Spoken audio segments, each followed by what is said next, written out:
I always liked hiking alone. Something about the silence, the deep woods stretching out for miles, and the feeling of being completely isolated gave me peace. No cars, no city noise, just me and the trail. That's what I was looking forward to when I planned this trip. A 3-day hike through the mountains, following a trail that wasn't well known but still marked. It was a bit of a challenge. Steep inclines, narrow paths, and unpredictable weather. But I was prepared. I packed enough food, water, and emergency supplies. I had a good tent, a sharp knife, and a map. I checked the weather and everything looked fine. The first day was perfect. The air was crisp, and the trees formed a thick canopy over the trail, keeping it cool even as the sun rose. The forest was alive with birds and rustling leaves, but there was no sign of other hikers. That was exactly what I wanted. I followed the marked trail without any trouble, stopping occasionally to take in the view or eat a snack. I set up camp near a small clearing just before sunset, made a fire, and sat listening to the night sounds before drifting off to sleep. The second day started the same way, peaceful and quiet. I followed the trail deeper into the mountains, crossing a small stream and navigating over fallen logs. Around midday, I noticed that the markers, the little ribbons tied to trees, were becoming harder to find. I checked my map and compass and adjusted my course, making sure I was still on the right path. A few hours later, the terrain changed. The trees grew denser, and the ground became rocky and uneven. The trail, which had been clear before, started fading. The markers were gone. I stopped and took out my map. I should have still been on the right track, but something felt off. The forest around me was silent. No birds, no rustling leaves, just stillness. I kept walking, looking for any sign of the trail. I figured I must have veered off slightly and just needed to find my way back. But as I moved forward, nothing looked familiar. Every direction looked the same, endless trees and rocks. I tried retracing my steps, but it was useless. The more I walked, the more lost I felt. Panic started creeping in. I had my supplies, but being lost in the wilderness was dangerous. I needed to stay calm.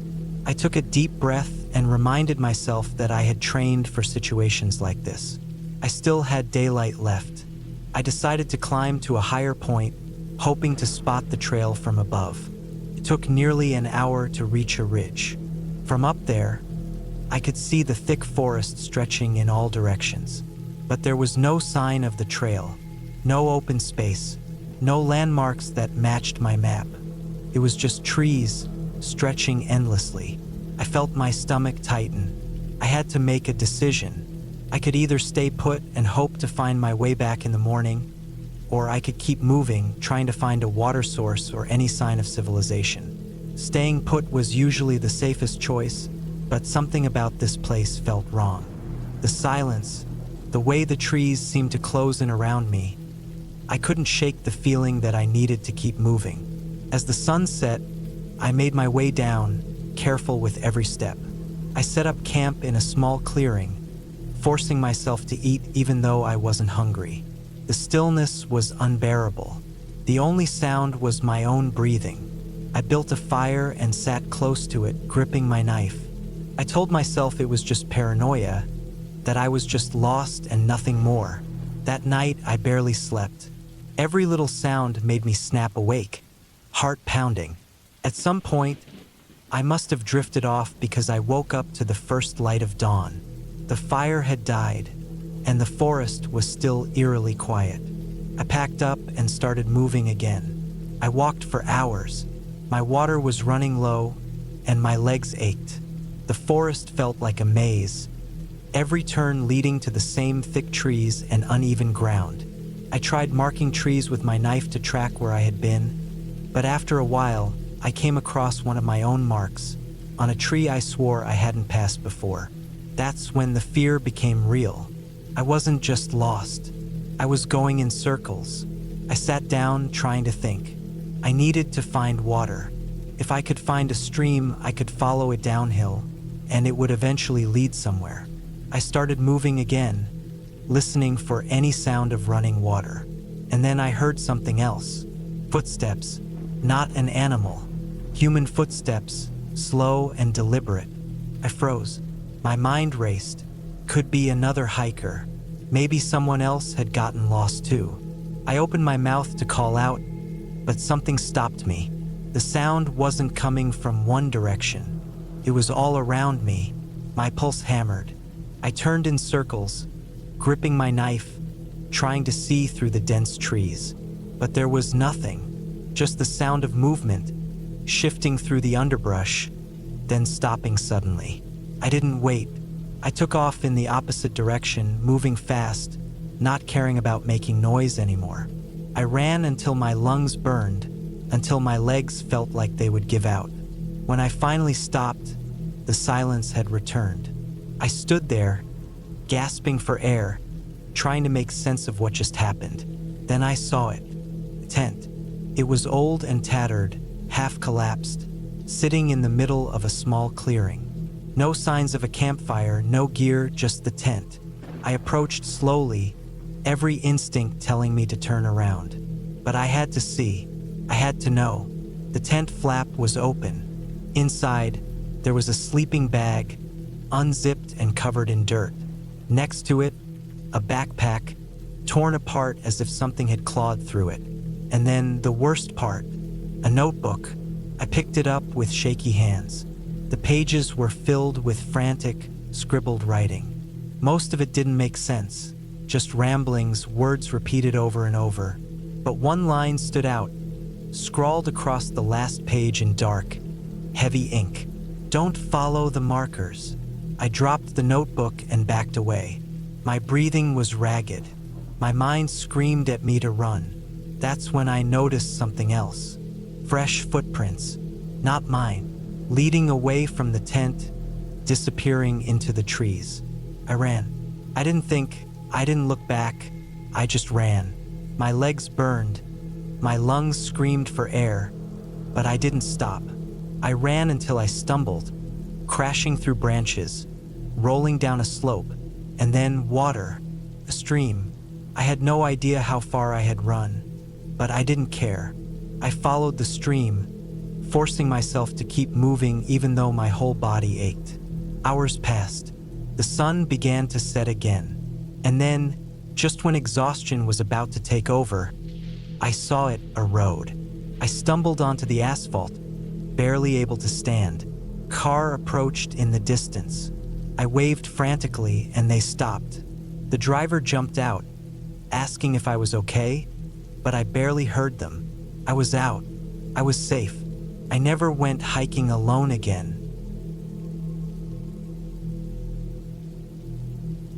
I've always loved hiking alone. Clears my head, gives me space to think. Being out in nature, away from the noise of everyday life, makes me feel like I'm in control. No schedules, no emails, no distractions. Just me and the wilderness. That's why I planned a solo trip to the backcountry trails of the Pacific Northwest. I picked a route that was supposed to take about 3 days to complete. It wasn't particularly well-traveled, which made it perfect. Or at least that's what I thought. The first day was peaceful. I started my hike early, the morning sun barely cutting through the thick mist that hung between the towering evergreens. The scent of damp earth and pine needles filled the air. I followed a narrow dirt trail, winding past moss-covered rocks and fallen logs, the sound of birds and distant water filling the silence. My pack was heavy, but I was used to it. I'd packed light, tent, sleeping bag, food, water filter, and a map. I had no cell service out here, but I had my compass and GPS watch. I wasn't worried. By late afternoon, I reached a small clearing next to a slow-moving river. It was an ideal spot to set up camp. I pitched my tent, gathered some firewood, and sat down by the water to eat. As I listened to the gentle current, I felt a strange unease settle over me. Not fear exactly, just something. Maybe it was the quiet. Too quiet. Normally, you'd hear animals moving through the underbrush, insects buzzing, the occasional snap of a twig in the distance. But it was dead silent. I shook it off, blaming it on my overactive imagination. I was alone after all. No one was out here. I checked my GPS one last time before bed. Everything looked fine. My camp was about 8 miles from the trailhead, and I planned to cover another 10 miles tomorrow. I zipped up my tent, lay down, and let the exhaustion take over. I woke up sometime in the middle of the night. Something had snapped a branch nearby. I held my breath, listening. Then, another sound, this time softer, like the rustling of leaves. I reached for my flashlight and slowly unzipped the tent just enough to peek out. The moon cast long shadows across the trees. Nothing moved. My heart pounded. Maybe it was just a deer. Still, I sat up for a while, gripping my knife, scanning the darkness until sleep finally took me again. Morning came, and I felt stupid for letting my nerves get to me. I packed up and continued the hike. The trail became rougher, climbing higher into the mountains. The further I went, the more unsettling the forest felt. The silence from the night before never really lifted. I noticed something else too. There were no animal tracks. No deer, no raccoons, not even birds flitting between branches. It was like everything had just left. I pushed the thoughts aside and kept moving. By midday, I reached a ridge with an incredible view of the valley below. I sat on a rock to rest, sipping from my water bottle. That's when I noticed something strange. There was a faint path leading down the ridge, one that wasn't marked on my map. It wasn't an animal trail either. It was too wide, too deliberate. It looked old, overgrown, but still there. My curiosity got the better of me. Maybe it was a forgotten shortcut or an old logging road. I decided to follow it. The deeper I went, the more the feeling of unease grew. The trees here were different, older, their bark gnarled and dark. The air was thicker, heavy with the scent of rot. I stepped over tangled roots and ducked under low-hanging branches, my boots crunching on the soft earth. After about a mile, I came across something that made my stomach turn. It was a cabin, or what was left of one. The roof had partially caved in, the wood blackened with age and dampness. The door hung open, barely clinging to its rusted hinges. I should have turned around right then. I should have left, but something about the place held me there, like a weight pressing on my chest. I stepped closer, peering inside. The floor was covered in debris, fallen beams, broken glass, what looked like old animal bones. A rusted bed frame sat against one wall, the mattress long gone. There was a table too, its surface scratched and warped. And then I saw it, something that made my blood run cold. A notebook, sitting right in the middle of the table, open, as if someone had just been reading it. I hesitated, then reached for it. The pages were damp, the ink smudged, but I could still make out the words. The entries were short, scattered. Descriptions of strange noises, missing supplies, a feeling of being watched. The last entry was barely legible, the words scrawled in shaky handwriting. Asterisk, it's still out there. It doesn't want me to leave. Asterisk, a sound came from outside. I froze. It wasn't the wind. It wasn't an animal. It was footsteps, slow, deliberate. My heart slammed against my ribs. I moved as quietly as I could, setting the notebook down and stepping back toward the door. The footsteps stopped. I couldn't see anything past the tree line, just dense forest. But I felt it. Something was there, watching. I turned and ran. Branches tore at my clothes as I scrambled back up the path, my breath coming in short, ragged gasps. My pack bounced against my shoulders, the weight slowing me down, but I didn't dare stop. I didn't look back. I just ran until I saw the main trail again, my legs shaking beneath me. I didn't stop there either. I kept going, pushing myself forward, fueled by pure adrenaline. By the time I finally reached my campsite from the night before, I could barely breathe. I dropped my pack and collapsed onto the ground, my whole body trembling. I listened. Nothing. Just silence. The same eerie silence that had followed me since yesterday. I didn't sleep that night. I sat by the fire, gripping my knife, staring into the darkness. Every snapped twig, every shift in the wind sent my nerves into overdrive. I didn't know what I had seen, or if I had seen anything at all. But I knew one thing: I wasn't welcome here. At the first light of dawn, I packed up and started hiking back toward the trailhead. I didn't stop to rest, didn't even eat. I just kept moving, my eyes scanning the trees, my ears straining for any sound of movement. The feeling of being watched never left me. It took me nearly the entire day, but when I finally saw my car through the trees, I nearly collapsed with relief. I threw my pack in the back seat, locked the doors, and sped down the empty road without looking back. I don't know what was out there. Maybe nothing. Maybe my mind was playing tricks on me. But I'll never forget that feeling, that deep, primal fear, and I'll never go back to that trail again. I don't know why I went alone. Maybe it was because I wanted the solitude, or maybe it was because I was too stubborn to wait until one of my friends could join me. Either way, I regret it now. I should have known better. It started like any other hike. I'd picked a trail deep in the mountains, one that wasn't too popular, but still had enough markers to keep me from getting lost. I had checked the weather, packed enough supplies, and even told someone where I was going, just in case. But none of that mattered in the end. The first few miles were easy. The path was well worn, the sun was high, and the wind carried the scent of pine through the air.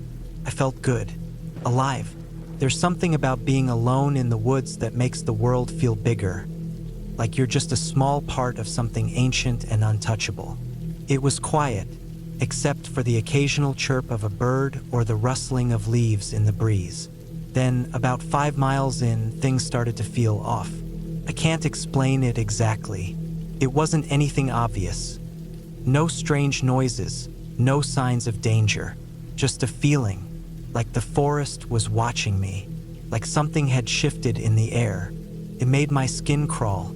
I ignored it at first, telling myself I was just being paranoid.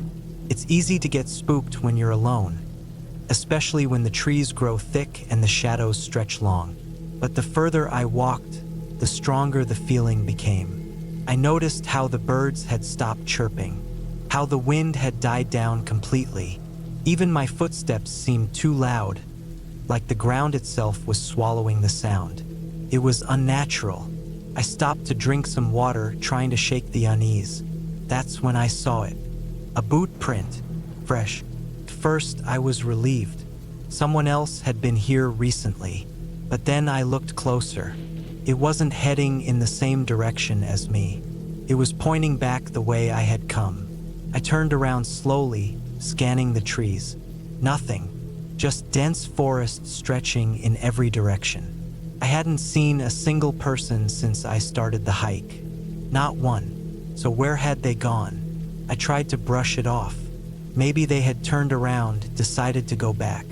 It wasn't uncommon, but that feeling in my gut wouldn't go away. I kept walking, faster now, wanting to get to the next trail marker as soon as possible. But as I went, I noticed more tracks. Footprints in the dirt, pressed deep like whoever made them had been moving quickly. And they weren't alone. There were at least 2 sets. One pair was normal hiking boots like mine, but the other was barefoot. And they were running. My mouth went dry. I told myself it could be anything. Maybe some idiot decided to hike barefoot. Maybe they were just messing around. But deep down, I knew that wasn't it. The prints were erratic, like they had been struggling, stumbling, being chased. I stood there for a long time, listening, but the forest was dead silent. My instincts screamed at me to turn around, to go back to my car. but I was already more than halfway through the loop. It made more sense to keep going. At least that's what I told myself. I pressed on, forcing my legs to move, my heart pounding harder with every step. The trail became rougher, steeper, and the trees closed in around me. The air was thick and humid now, making it harder to breathe. I felt like I was being watched. Then I found the first scrap of fabric. It was caught on a low branch, a piece of blue material torn clean through. There were more ahead, bits of cloth snagged on bushes, leading off the main trail. My legs locked up. I should have turned around. I should have left right then and there. But I didn't. I don't know if it was curiosity, stupidity, or something else entirely, but I stepped off the path and followed the trail of fabric. My boots sank into the soft ground, twigs snapping beneath my weight. The forest was denser here, the trees gnarled and twisted, their branches clawing at the sky. Then I saw it, a backpack half buried in the dirt. I approached slowly, every nerve in my body screaming at me to stop. The pack was torn open, its contents spilled across the ground. An empty water bottle, a smashed phone, a ripped sleeping bag. There was no sign of its owner, but there was blood. Not a lot, just a few drops smeared on the fabric, dark and dried. But enough to know that something bad had happened here. I turned back to the trail, my hands shaking. I needed to leave. Now, that's when I heard it. A rustling sound, deep in the trees. Not the wind, not an animal. Something else. Someone else. I ran. I didn't look back. I didn't stop. I just ran, crashing through the underbrush, my lungs burning. I don't know how far I went before I saw the trail again, but when I did, I nearly collapsed with relief. I forced myself forward, my legs aching, my breath ragged. I kept expecting to hear footsteps behind me, but there was nothing. When I finally reached my car, I locked the doors and sped off, my hands white-knuckled on the wheel. I didn't stop until I was miles away, back in town, surrounded by people, safe. I reported what I found. The prints, the backpack, the blood. They sent out a search team, but I don't know if they ever found anything. I don't want to know.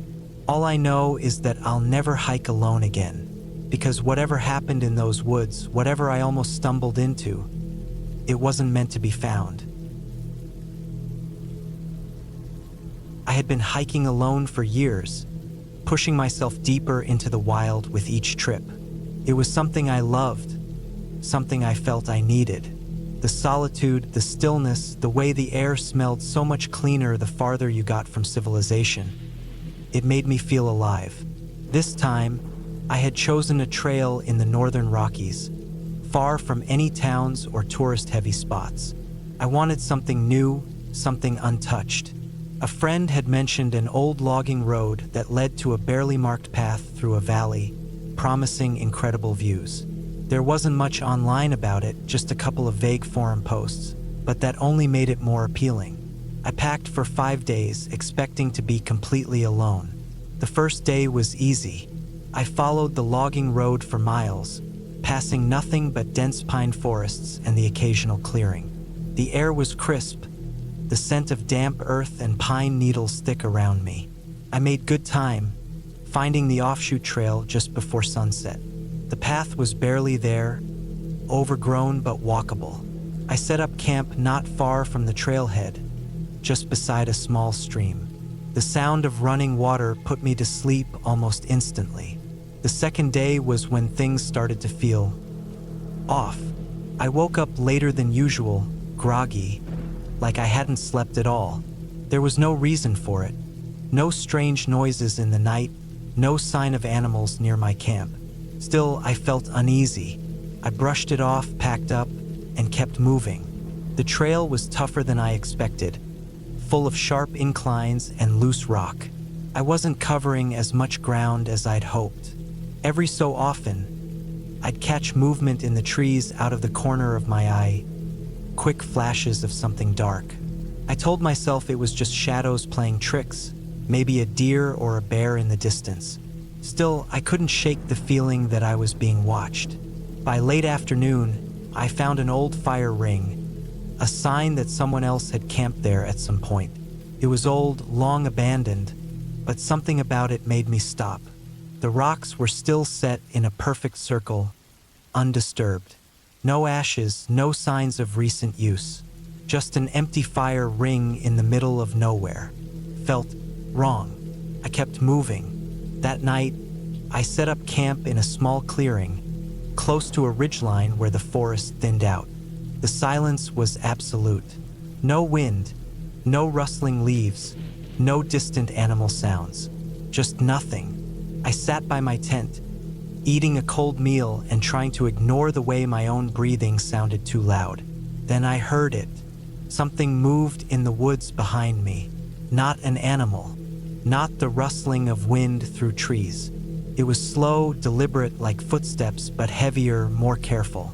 I turned, flashlight in hand, scanning the trees. Nothing. But the feeling was stronger now. I wasn't alone. I didn't sleep much that night. Every sound, every slight creak of a tree had me wide awake. My body was on edge, my senses hyper-aware. I considered packing up, hiking back in the dark, but that was just asking for a twisted ankle or a fall. I forced myself to stay put until morning. Day 3, I decided to push forward, thinking maybe I just spooked myself. I convinced myself it was all in my head, probably just a deer moving through the trees at night. But as I hiked, the feeling didn't go away. It got worse. The trail was barely visible now, just a thin path through the thick underbrush. I was moving slower, stopping more often to listen. Every so often, I'd hear something, a snap of a branch, a rustle of leaves, always just far enough away that I couldn't see what was making the noise. At midday, I found something that made my stomach drop, a boot.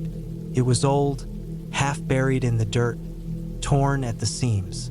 But it wasn't just any boot. It was modern, something you'd buy at a sporting goods store, not an old logging relic. Someone had been here, and they had lost a boot. I scanned the area, looking for more signs, footprints, abandoned gear, anything. But the forest floor was undisturbed, covered in thick pine needles. No sign of struggle, no trail leading away. Just one boot, sitting there like it had been left on purpose. I kept moving. By late afternoon, I knew I had to turn back. The feeling had only grown stronger, that gnawing certainty that I wasn't alone. I had pushed too far, ignored too many signs. I wasn't supposed to be here. As I turned to head back, the forest felt different.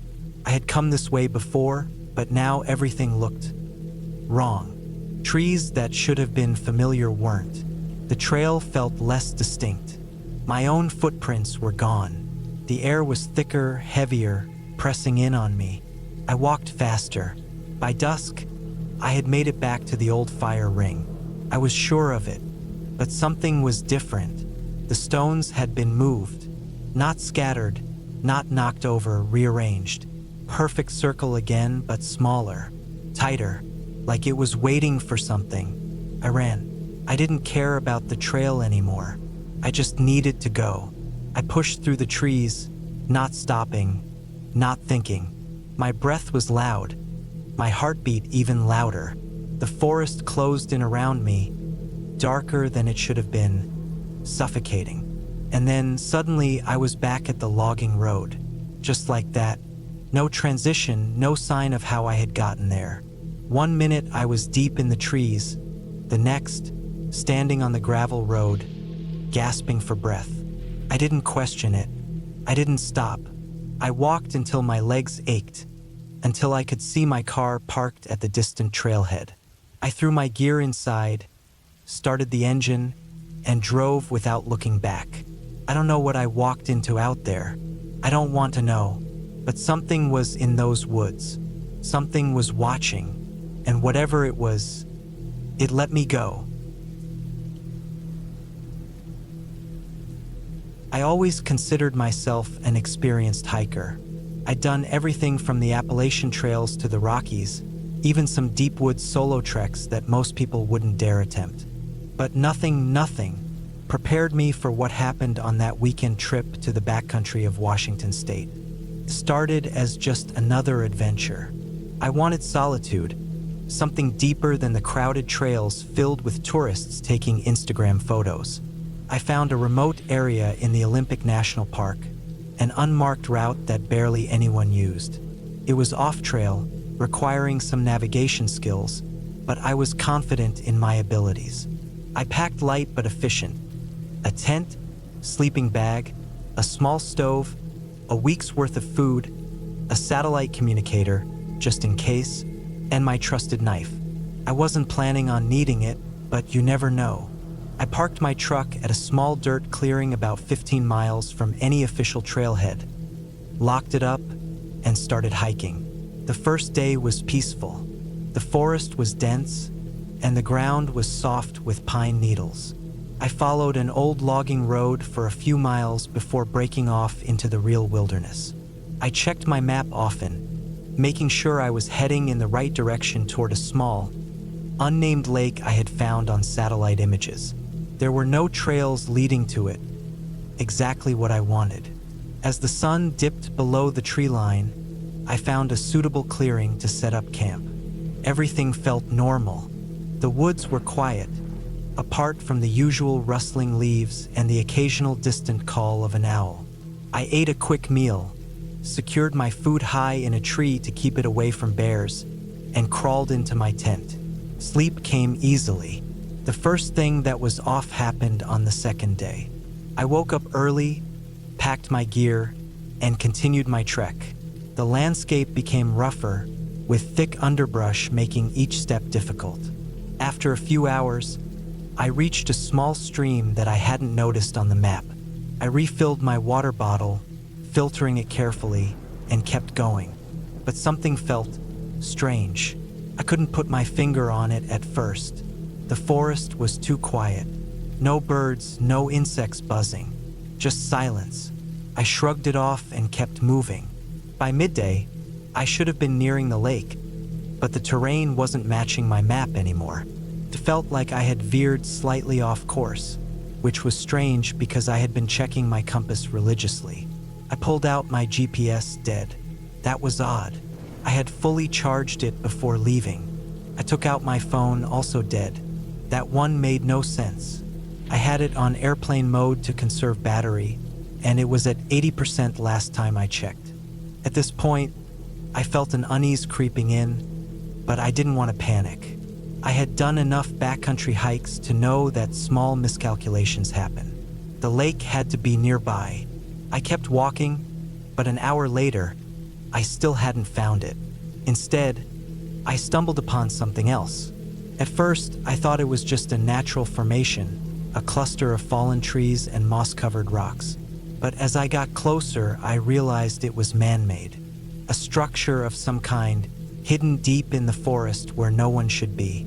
It was old, the wood rotting and the roof caved in, but it was unmistakably a cabin. No roads led here, no paths, just this abandoned relic in the middle of nowhere. I hesitated. Every instinct told me to turn around, but curiosity got the best of me. I approached carefully, scanning the perimeter. No footprints, no signs of recent activity. The door was barely hanging on its hinges. I stepped inside. The air was thick with the smell of damp wood and decay. The interior was simple: an old metal bed frame, a rusted stove, and a table with some scattered papers on it. I picked one up. The writing was faded, but I could make out bits and pieces. Something about watching from the trees and don't drink the water. My stomach tightened. What the hell was this place? I left quickly, my nerves on edge. I didn't run, but I walked faster than I ever had in my life. The feeling of being watched crawled over my skin. I decided to abandon the search for the lake and head back to my truck. The problem was my internal compass felt off. Every direction looked the same. The trees seemed denser, the path behind me disappearing faster than it should. I kept walking, pushing down the panic that was bubbling up. Hours passed. The sun was lowering again, and I knew I had to set up camp soon, whether I liked it or not.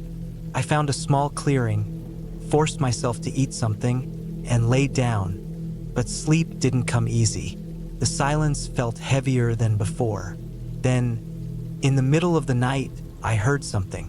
A single, deliberate footstep. Not an animal. Too precise. Too slow. I held my breath, gripping my knife in the dark. My tent was zipped up, and I couldn't see outside. My mind raced. Another step. Closer. Then nothing. I laid there, heart pounding, waiting. Minutes passed. Hours, maybe. Eventually, exhaustion took over, and I fell asleep against my will. At first light, I broke camp faster than I ever had. I needed to get out. I moved as quickly as I could, but the deeper I went, the more unfamiliar everything looked. The landscape was wrong. The trees were wrong, like they had shifted in the night. Then I saw it. The same cabin. I had gone in a circle, an impossible circle. Panic surged through me. I forced myself to breathe, to think. I took out my compass. It spun aimlessly, completely useless. I was losing time. I picked a direction and just ran. I don't remember how long I ran, but eventually, I saw something ahead. A logging road. A real man-made road. I stumbled onto it, legs burning, lungs aching. I followed it, and 2 hours later, I saw my truck in the distance. Relief flooded me. I practically fell into the driver's seat, started the engine, and drove out of there as fast as I could. I didn't look back. I didn't stop until I hit the first town. I checked my phone again, powered back on like nothing had happened. My GPS? Working fine. My map said I had never been near any lake or cabin. I don't know what happened out there. I've gone over it 100 times. A trick of the mind? Something more? I'll never be sure. But I do know one thing. I will never, never go back to that forest again. I never should have gone alone. Looking back, I know that now. The warning signs were there. The uneasy feeling, the strange stillness in the air, the fact that no one else had chosen this particular trail. But I ignored it all. I had hiked dozens of times, always prepared, always careful. But this time, I made a mistake. It started as a regular trip. I had the weekend off and wanted to get away from the noise of the city. I found an isolated trail deep in a national park, one I hadn't explored before. It was about 8 miles long, with a loop that would take me through thick forest, up a ridgeline, and then back down near a river. Perfect. The morning of the hike, the air was crisp, the sky clear. I parked my car at the small trailhead, locked it, and checked my pack: water, food, a knife, a first aid kit, and a GPS. Everything was in order. I adjusted my boots and set off. The first few miles were peaceful. The path was well marked, the trees towering above, their canopies filtering the sunlight into shifting patterns on the forest floor. The scent of pine filled the air. I walked steadily, enjoying the solitude, the occasional rustling of small animals in the underbrush. Felt good to be away from everything. Then, around mile 4, something felt off. The forest was too quiet. No birds, no insects, nothing. Just the sound of my boots crunching on the dirt. I told myself it was nothing, just my imagination. But the farther I went, the stronger the feeling got. The air felt heavier, as if the forest itself was watching me. I kept moving, reaching the ridgeline. The view was incredible. Rolling hills stretching into the distance, a river snaking through the valley below. But I couldn't shake the unease. I felt exposed up there, vulnerable. I didn't stay long. As I descended into the valley, the forest thickened. The trees grew taller, their branches intertwining, casting deep shadows. The undergrowth was dense, the trail narrower. I checked my GPS. I was still on track, but something felt wrong. Then I saw the footprints. Fresh, not mine. Bare feet. They were human, definitely, but who hikes barefoot out here? The prints were erratic, veering off the trail and then back on. I stopped, listening. Nothing. I kept moving faster now. Another mile in, I found something worse. A torn piece of fabric, caught on a branch. Dark, stained. I told myself it was dirt. It wasn't. I felt the panic rising, but I forced myself to stay calm. I had my knife. I had my GPS. I could turn around. Then I heard it. A branch snapping. Close. Too close. I turned, scanning the trees. Nothing. But I knew I wasn't alone. Someone was out there, watching me. I gripped my knife, my heart pounding. I needed to leave. Now, I picked up my pace, practically jogging. The trail felt different now, unfamiliar. Had I taken a wrong turn? I checked my GPS. No signal. I swore under my breath. I wasn't lost. I knew that, but I needed to get out of this valley. Then, ahead on the trail, something moved. A figure, tall, motionless, half hidden behind a tree. I froze. It didn't move, didn't speak. I took a step back. The figure shifted just slightly, enough for me to see more. A man, thin, his skin pale, almost gray in the dim light. He wasn't wearing shoes. His clothes were ragged, torn. His face, I couldn't see it clearly, but something was wrong. He was just standing there, watching me. I didn't wait. I turned and ran. The forest blurred around me.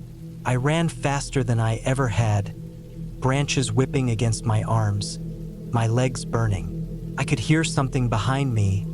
Footsteps. Light. Quick. He was following me. I didn't stop. I didn't look back. I just ran. Then I tripped. My foot caught on a root and I hit the ground hard. Pain shot through my knee. I scrambled up, gasping, my ears straining for any sound. Silence. Nothing behind me. Nothing ahead. Just the trees. I didn't know how long I sat there, gripping my knife, my breath coming in ragged gasps. I forced myself to move, slower this time, my knee throbbing. I needed to get back to my car. I walked for what felt like hours. The sun was setting, the shadows stretching. Every sound made me jump, but I saw no one. Nothing. Then finally I saw the trailhead. My car was still there, untouched. I ran to it, unlocked the door and got inside, slamming the locks shut. My hands were shaking so badly I could barely get the key in the ignition. The engine roared to life. I floored it, speeding down the dirt road, not daring to look in the rearview mirror. I didn't stop until I was miles away, back on the highway, surrounded by the normalcy of the world. I never went back, never reported it. I told myself I was overreacting, that it was just some lost hiker. But I knew better. Something was out there, and it was watching me. I had been planning the trip for months. A solo hiking expedition deep into the mountains, away from civilization, just me and the raw, untouched wilderness.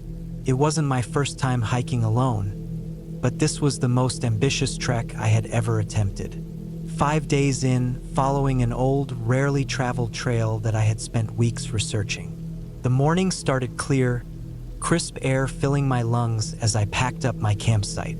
The sun was just beginning to break over the jagged peaks, painting the sky in hues of orange and pink. Everything felt perfect. I had my gear, my map, my compass, and enough food and water to last me another 3 days before I looped back to civilization. I wasn't worried. I had done this before. But the thing about nature is that it doesn't care how prepared you think you are. By midday, the wind had picked up, pushing thick, heavy clouds overhead. I had checked the forecast before setting out. There wasn't supposed to be any bad weather. But the mountains have a way of making their own rules. The air turned cold fast, and a dense fog rolled in, swallowing the landscape. I wasn't too concerned at first, just slowed my pace and stayed close to the trail. But within an hour, I realized I was lost. I took out my map, tried to orient myself. The visibility was barely 20 feet, and everything around me looked the same: jagged rock, patches of trees, steep drops into valleys below. I should have been able to see the ridge I was aiming for, but the fog made it impossible. I took out my compass, trying to get my bearings, but my gut told me something was wrong. The trail wasn't where it should have been. Panic tried to creep in, but I forced it down. I had trained for situations like this. Stay calm. Don't make rash decisions. I decided to set up a temporary camp and wait for the fog to lift. Couldn't last forever. I found a somewhat flat spot between two large boulders, set up my small tent, and huddled inside, waiting. By nightfall, the fog was still there. It was unnerving. The silence around me felt heavy, almost unnatural. No wind, no rustling leaves, no distant sounds of animals. Just thick, suffocating silence. I tried to sleep, but every time I closed my eyes, I felt like something was watching me. Not paranoia, something deeper, something instinctual. But I told myself it was just my nerves. I was alone. I had to be. The next morning, the fog had lifted slightly, but something wasn't right. I packed up quickly and started moving, hoping to find my way back to the trail. My compass was still acting strange, the needle jittering slightly, but I had no choice but to trust it. I walked for hours, following the terrain as best I could, but the landscape wasn't matching my map. It was like I had walked into a place that didn't exist on paper. That's when I saw the footprints. At first, I felt relief. Another person had been here. Maybe I wasn't as lost as I thought. But then I took a closer look. The prints weren't fresh, but they weren't too old either. And they weren't heading in a single direction. They looped, doubled back, circled. They made no sense. My stomach tightened. I wasn't sure why, but something about them felt wrong. I followed them for a while, hoping they'd lead me back to the main trail, but the longer I tracked them, the more uneasy I felt. Then I noticed something even worse. There were no animal tracks. None. No deer, no rabbits, not even birds. Just those human footprints in the dirt. I stopped, listened. The silence pressed down on me again. I didn't feel alone anymore, but I didn't see anyone. I called out. My voice barely carried, swallowed by the dense trees and rock formations. I decided to move faster. I needed to get out. I pushed myself, walking until my legs ached, my throat dry, sweat chilling my skin despite the cold air. Every so often, I'd glance behind me, convinced I'd see someone, but there was nothing. Then, late that afternoon, I found something that made my blood run cold. A campsite, old, abandoned. A tent, torn and collapsed. A backpack half buried in dirt. Scattered belongings, clothes, a flashlight with dead batteries, a rusted knife.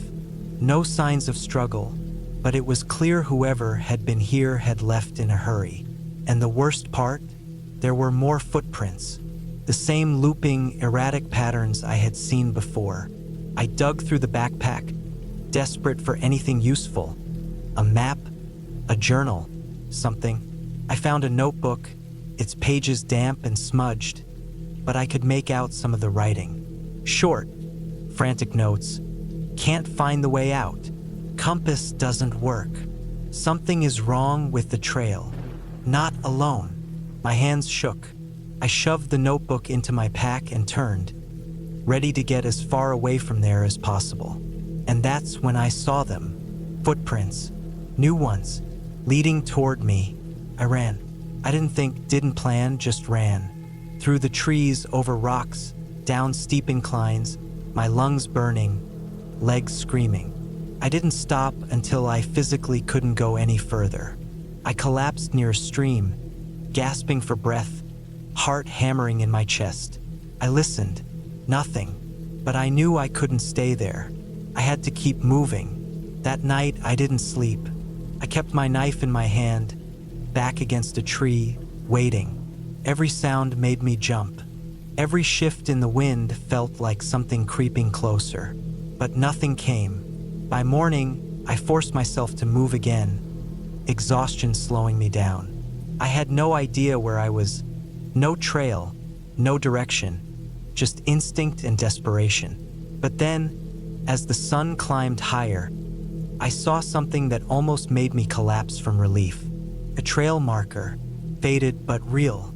I wasn't sure if it was the one I had originally been on, but I didn't care. It was something. I followed it, pushing myself forward, ignoring the burning in my legs, the gnawing hunger in my stomach. Hours passed, the sun sinking lower, and then finally I saw a road. I stumbled onto it, barely able to keep myself upright. Not long after, a car appeared in the distance. I waved it down, almost sobbing when it stopped. A man rolled down the window, eyes wide with concern. "Jesus, are you all right?" I didn't even know what to say. I just nodded, climbed into the car, and let him drive me back to town. I never found out what happened at that old campsite or whose footprints I had been following. But I know one thing, I was never alone out there. And whatever was with me, it didn't want me to leave. I don't know what made me decide to hike alone. Maybe I just wanted the quiet, or maybe I wanted to prove something to myself. Either way, I was deep in the mountains, miles from any trailhead, and completely alone. At least I thought I was alone. The plan was simple. A 4-day solo trek through the backcountry, starting from a remote parking lot and looping around a series of ridgelines before returning to my car. I had enough food, water, and gear to last me well beyond that. I was an experienced hiker, comfortable with map reading, first aid, and setting up camp in rough terrain. I had done solo hikes before, just never this far from civilization. The first day was uneventful. The weather was perfect, crisp air with a slight breeze. I made good time, covering nearly 12 miles before setting up camp near a small stream. I ate, stretched my legs, and went to bed early, letting the sounds of the forest lull me to sleep. Day 2 was when things started feeling off. It wasn't anything obvious, just a creeping sensation at the edge of my mind. The trees felt taller, darker. The wind sounded different, almost like it was whispering through the branches. I shook it off as paranoia, the kind of thing that happens when you're alone in the woods for too long. But then I saw the footprints.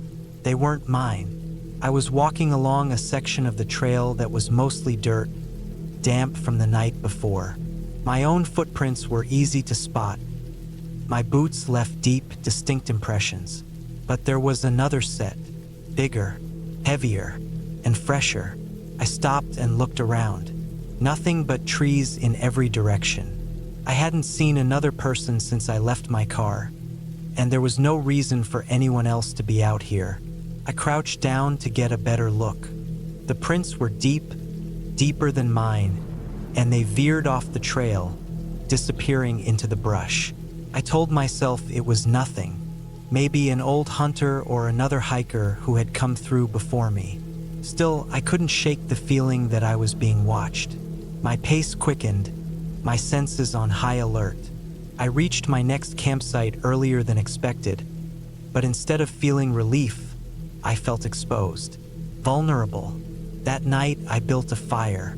I don't usually do that when I hike alone. It wastes fuel and the light makes it harder to see into the dark. But I needed the comfort. I kept my knife close and my headlamp within reach. I barely slept. Day 3 was the worst. I woke up before dawn, packed quickly, and hit the trail as soon as there was enough light to see. I wanted to get out of there, to put as much distance as possible between me and whatever had left those footprints. But the feeling didn't go away. Every step I took, I felt like something was just behind me, just out of sight. The forest was too quiet. No birds, no rustling leaves, just the sound of my own breathing and the crunch of my boots.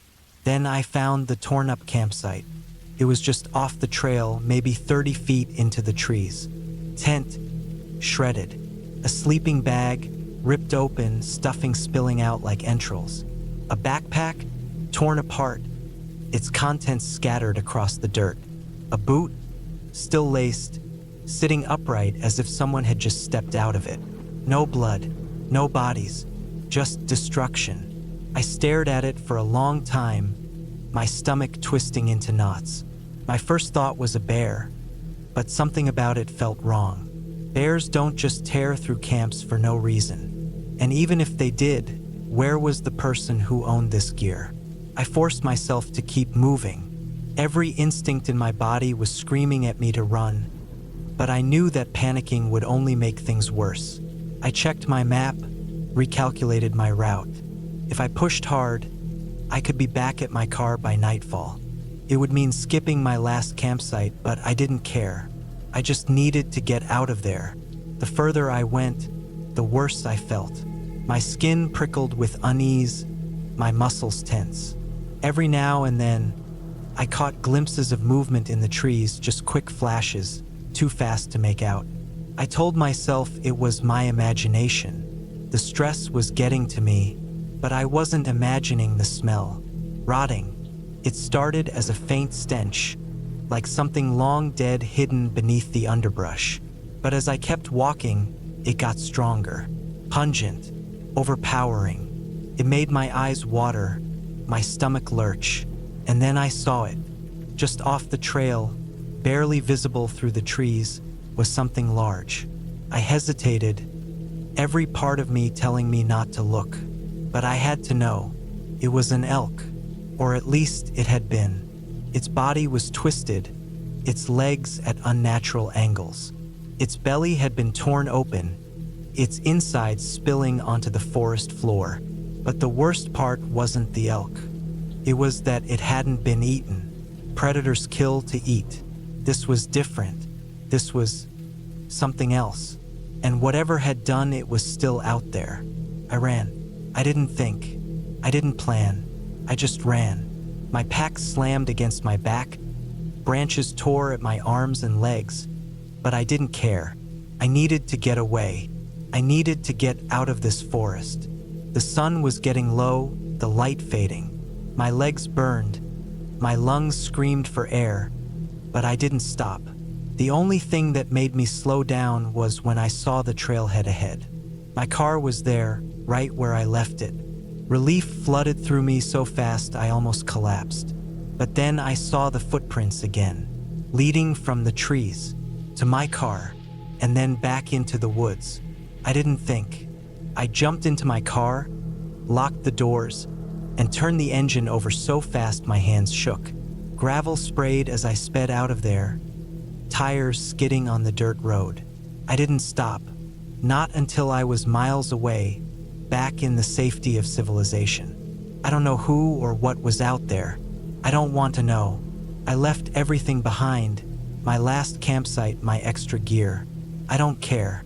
I made it out. I'm never hiking alone again. I had planned the hike for weeks. I wanted to go alone, not because I was antisocial, but because I needed the quiet. Life had been too loud lately. Work, city noise, endless notifications on my phone. I just wanted a break from everything. So I picked a trail that wasn't too popular. One that stretched deep into the mountains, far from any town. A full 2-day hike in one night camping, then a 2-day hike back. The first day started smooth. The air was crisp, and the smell of pine and damp earth filled my lungs. I felt alive. My pack was heavy, but I was used to it. My boots crunched against the dirt, and the occasional bird chirp made me feel at ease. The deeper I went, the more peaceful it became. No cars, no people, no distractions. Just me and the trail. By midday, I stopped at a creek to refill my water bottle and eat some trail mix. I checked my map. The route was straightforward, following the ridgeline before dipping into a valley where I planned to set up camp. No cell service, but I expected that. I had a GPS device just in case. As I hiked on, I noticed how empty the forest felt. No wind. No rustling. Just dead silence. I told myself it was normal, but something about it felt off. I shook the feeling away and kept moving. By late afternoon, I reached the valley. It was beautiful, thick trees, soft ground, and a clearing perfect for setting up camp. I pitched my tent, gathered some firewood, and as the sun set, I cooked a simple meal over my stove. The silence still bothered me, but I tried to ignore it. I was just overthinking things. That night, I woke up to a sound. Not an animal noise, not the wind. It was a click, like a small rock being knocked against another. I held my breath, listening. It happened again. Click, then silence. I sat up slowly, heart pounding. My flashlight was within reach. I grabbed it and clicked it on, shining it outside my tent. Nothing, just trees and darkness. I told myself it was probably a small animal. A raccoon, maybe. I forced myself to lie back down, but I barely slept. Morning came and I felt stupid for being so paranoid. I packed up quickly, ready to keep moving. The next section of the trail led through dense forest, climbing towards a higher ridge. As I walked, I noticed something strange. Small rock piles along the side of the trail, stacked carefully, not natural, like someone had placed them there. I stopped, looking around. The silence was back. No birds, no wind, just stillness. A chill ran through me. I tried to brush it off and kept walking, but my mind was racing. Had someone else been out here? I hadn't seen a single person since I started the hike. Who would bother making rock piles in the middle of nowhere? I pushed on, climbing higher. The further I went, the more uneasy I felt. The trees seemed wrong, too still, too quiet. Then I saw it, a set of footprints in the dirt. Not fresh, but not old either, and not mine. Someone had walked this trail recently. My stomach tightened. I wasn't alone. I kept moving faster now. My plan was to reach the next clearing by noon, but my nerves were getting to me. Every noise, every shadow made me jump. Then, around a bend, I saw something that made my blood run cold. A backpack, torn open, stuff scattered around, clothes, a ripped sleeping bag, a broken tent pole, and no sign of the owner. I stood there, frozen. My instincts screamed at me to turn back, but I was deep in the trail now. If I turned back, I'd be retracing my steps through whatever had caused this. If I went forward, at least I'd be heading towards civilization. I decided to move forward. I forced myself past the abandoned gear, my senses on high alert. Every step felt heavier. The ridge was steep, but I pushed on, lungs burning. Then, just as I reached the top, I saw something ahead that made my heart hammer in my chest. A figure, far down the trail, just standing there. Not moving, just watching. Couldn't make out details. They were too far, but they were real. Person, out here in the middle of nowhere, standing in the middle of the trail. I didn't know what to do. My body screamed at me to run. But where? If I ran back, I'd be going towards the abandoned gear, towards whatever had happened back there. I took a step forward. The figure didn't move. I took another. Still nothing. My pulse pounded in my ears. Then I blinked, and they were gone. I stood there, breathless. My brain couldn't process what I'd just seen. There was nowhere to go, nowhere to disappear to that fast. But the trail ahead was empty. I didn't waste another second. I walked as fast as I could, not running. Running would make noise. I wanted to be silent, invisible. For the next hour, I moved nonstop, checking behind me every few minutes. Nothing. The forest stayed silent, but the fear never left. By the time I saw the first sign of a ranger station, I almost collapsed from relief. I stumbled towards it, hands shaking. When I got inside, I told the ranger what I'd seen.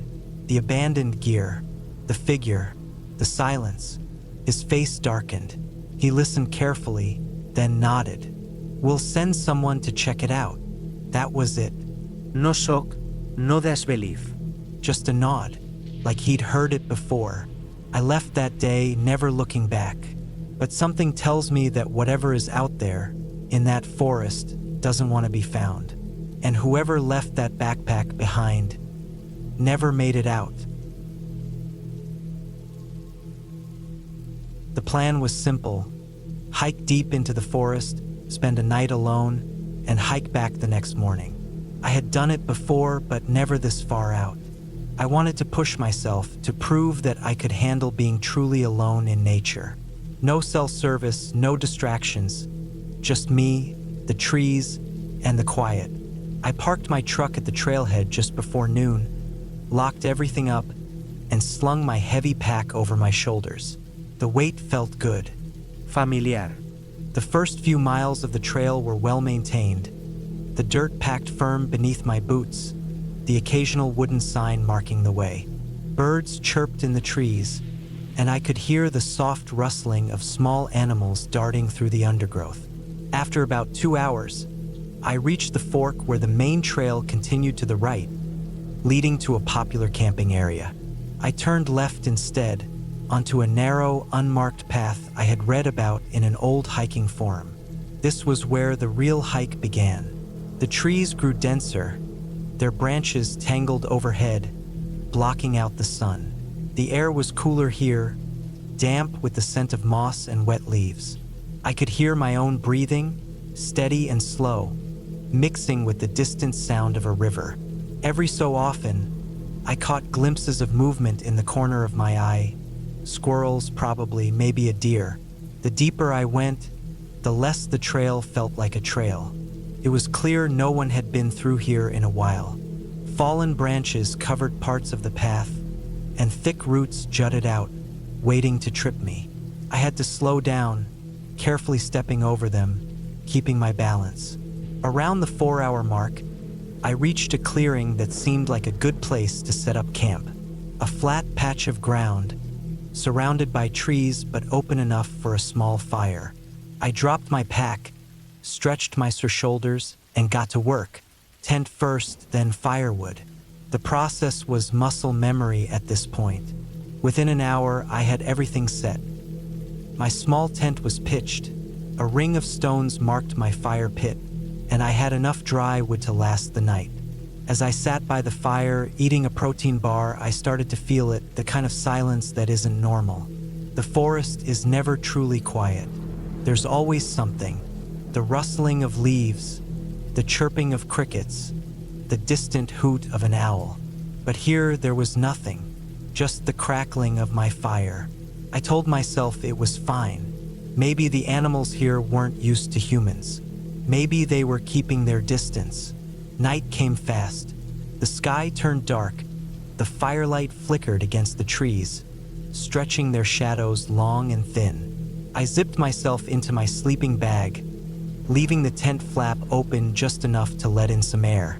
My knife rested beside me just in case. I must have dozed off because the next thing I knew, I was awake. Something had woken me up. I held my breath, listening. Silence. Then a sound. A single, soft footstep. Not the quick scurry of a raccoon. Not the light shuffle of a deer. Something slow, deliberate. I stayed still, my fingers wrapping around my knife. My heart pounded in my chest, each beat thudding in my ears. Another step, then nothing. I waited, straining to hear.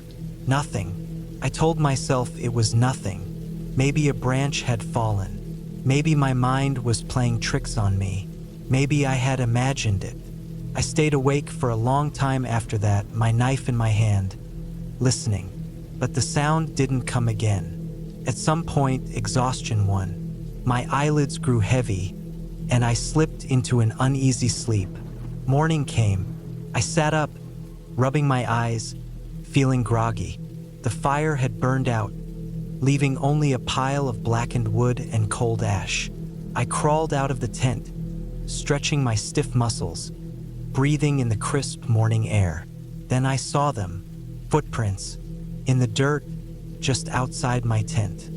Bare footprints. They weren't mine. They were fresh. I felt my stomach drop. Someone had been here. Someone had stood right outside my tent while I slept. I turned in a slow circle, scanning the trees, my pulse racing. Nothing, just the quiet forest, the early morning light filtering through the branches. I needed to leave. Now, I packed up fast, stuffing my gear into my pack, kicking dirt over the fire pit. The whole time, I kept looking over my shoulder, expecting to see someone watching me from the trees. But there was no one. The hike back was the longest of my life. I moved fast, practically jogging, my breath coming quick, my heart pounding. Every little sound made me jump.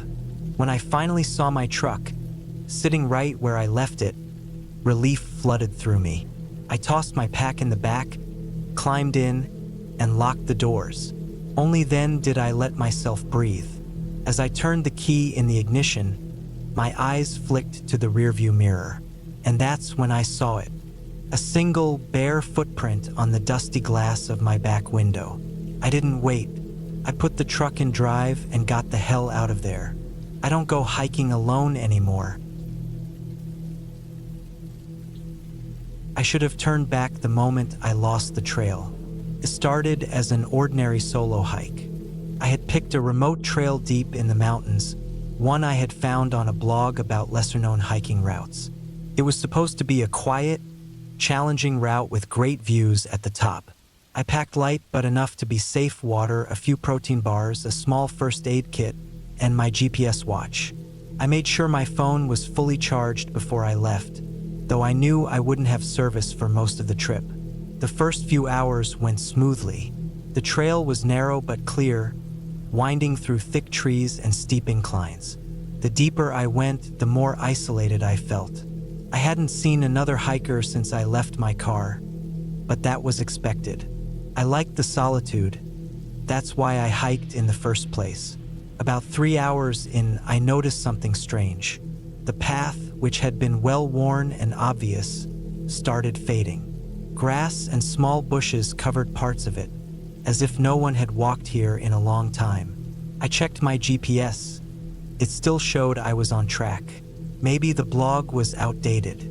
Maybe this route wasn't as popular as it used to be. I kept going, pushing through the overgrowth. The air was thick with the smell of damp soil and pine. The deeper I went, the harder it became to tell where the trail was. My GPS said I was close to the peak, but the trail markings, small ribbons tied to trees, were nowhere to be found. Then I saw it. A single shoe. It was old, torn, and half buried in the dirt. My first thought was that someone had lost it, but as I looked around, something felt off. The way it was placed, the way the laces were tangled like it had been yanked off in a hurry. I shook it off and kept moving. The trees were denser now, and the sky had turned a dull gray. The sun was starting to lower. I hadn't reached the peak yet, but I decided to turn back. It wasn't worth getting stuck out here after dark. That's when I realized I didn't know which way to go. The overgrowth had swallowed any sign of a trail. The trees all looked the same, and my GPS, which had been tracking my route, showed a jumbled mess of lines. I took a deep breath. I had trained for this. Stay calm, retrace your steps, look for landmarks. But nothing looked familiar. I walked in one direction for 10 minutes, but the more I walked, the deeper the forest seemed to stretch. I turned back, trying another path, but I ended up at the same spot with the shoe. Panic crept in, but I pushed it down. I pulled out my phone, no service. I tried my GPS again, but the screen flickered and went black. The battery had been at 60% just minutes ago. I still had my compass. I knew the general direction of my car. If I kept heading west, I'd hit the main trail eventually. But the deeper I went, the more the terrain changed. The ground was uneven, covered in thick roots and loose rocks. At one point, I slipped, scraping my palm against a jagged rock. Blood smeared across my hand, but I had no time to care. I needed to get out. Then I heard it, a rustling sound, close, too close. I stopped, holding my breath. The forest was dead silent except for that sound. Something was moving. It wasn't the wind. It wasn't an animal scurrying through the underbrush. It was deliberate, heavy footsteps. I turned, scanning the trees. Nothing, but the sound had been there, just behind me. I wasn't alone. I moved faster, nearly tripping as I pushed through branches and thorns. My breathing was loud, too loud. Every few steps, I stopped to listen. The footsteps would start, then stop when I did. Someone was following me. I couldn't see them, but they were there, moving when I moved, stopping when I stopped. I swallowed the panic rising in my throat. I needed to lose them. I picked up my pace, not running. Running was dangerous on uneven terrain, but walking fast enough that my legs burned. The forest was thick, but I forced my way through. Thorns tore at my arms, branches whipped against my face. I didn't care. Then, up ahead, I saw something. A small clearing, and beyond it, what looked like an old structure. An old cabin. It looked abandoned. The wood dark with age, windows either broken or missing. The door was slightly open. I hesitated, but I had no choice. If I was being followed, I needed cover. I ran inside and pushed the door shut, pressing my back against it. Silence. Then, footsteps. Right outside. I held my breath, heart hammering in my chest. The footsteps stopped just beyond the door. Whoever it was, they were right there. Minutes passed. My legs shook, but I didn't move. Slowly, I peered through a crack in the wall. Nothing, just trees and shadows. Then movement. A figure standing just beyond the tree line. I couldn't see their face, but they were tall, unmoving, watching. I stayed there until the sky darkened completely. The figure didn't move. I had to get out. I couldn't stay here all night. I gripped the small knife I carried, more for comfort than defense. Then I made my move. I sprinted, straight through the trees, in the direction I prayed was west. I didn't look back. Branches clawed at me. My lungs burned, but I kept going. The sound of footsteps behind me was quick, but distant. Then a road. A real road. A dirt service road, but a road nonetheless. I ran until my legs gave out. I collapsed onto the dirt, gasping for air. A pair of headlights appeared in the distance. A truck. I stumbled to my feet, waving my arms. The truck slowed, then stopped. The driver, an older man, got out, looking concerned. "You okay?" I nodded, too breathless to speak. He looked me over, saw the scratches, the torn clothes. "Come on, let's get you out of here." I didn't look back as we drove away. I didn't want to see if something or someone was still standing in those trees. I never found out who it was. I never found that trail again, and I never hiked alone after that. I checked my watch. 4:17 p.m. I still had about 2.5 hours of daylight left. That should have been enough to make it back down to the trailhead. It had to be enough. I had started my solo hike early that morning, my backpack loaded with essentials: water, protein bars, a light jacket, my pocket knife, and a small first aid kit.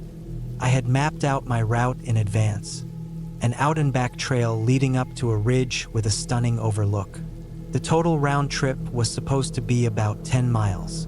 I had done longer hikes before, so I figured this would be a nice, challenging but manageable trek. I was wrong.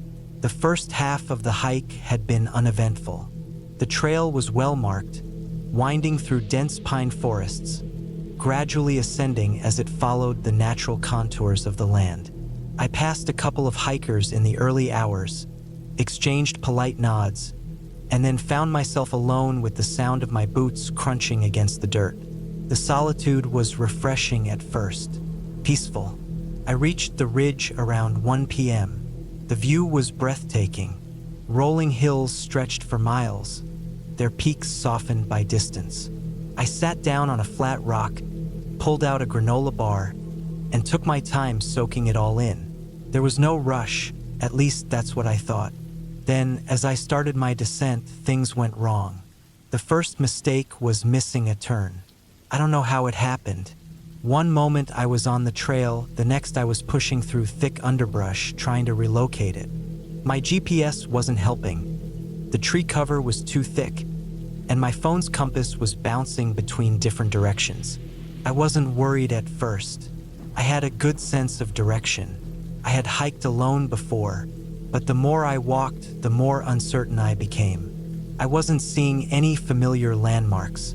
No blazes on trees, no well-worn path, just endless forest stretching in every direction. I doubled back, hoping to retrace my steps, but somehow that only made things worse. The second mistake was ignoring my gut. I should have stopped and tried to get my bearings properly. Instead, I kept moving, convinced I could figure it out. The ground was getting uneven, sloping downward. That was bad. I knew the trail had stayed relatively level after the ridge.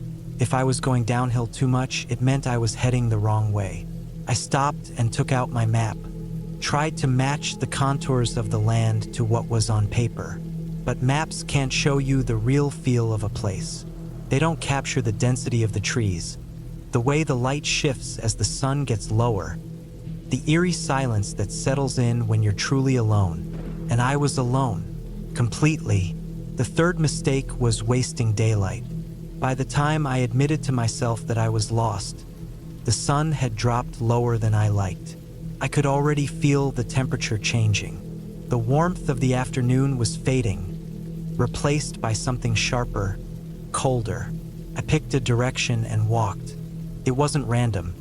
I tried to follow the incline, hoping it would lead me back up toward the ridge, where I might be able to spot the trail. But the ground was uneven, littered with fallen branches and hidden rocks. My progress was slow, and then I heard something, a snap. I froze. It was close, too close. A branch breaking underfoot, an animal, person. I scanned the trees, my pulse hammering.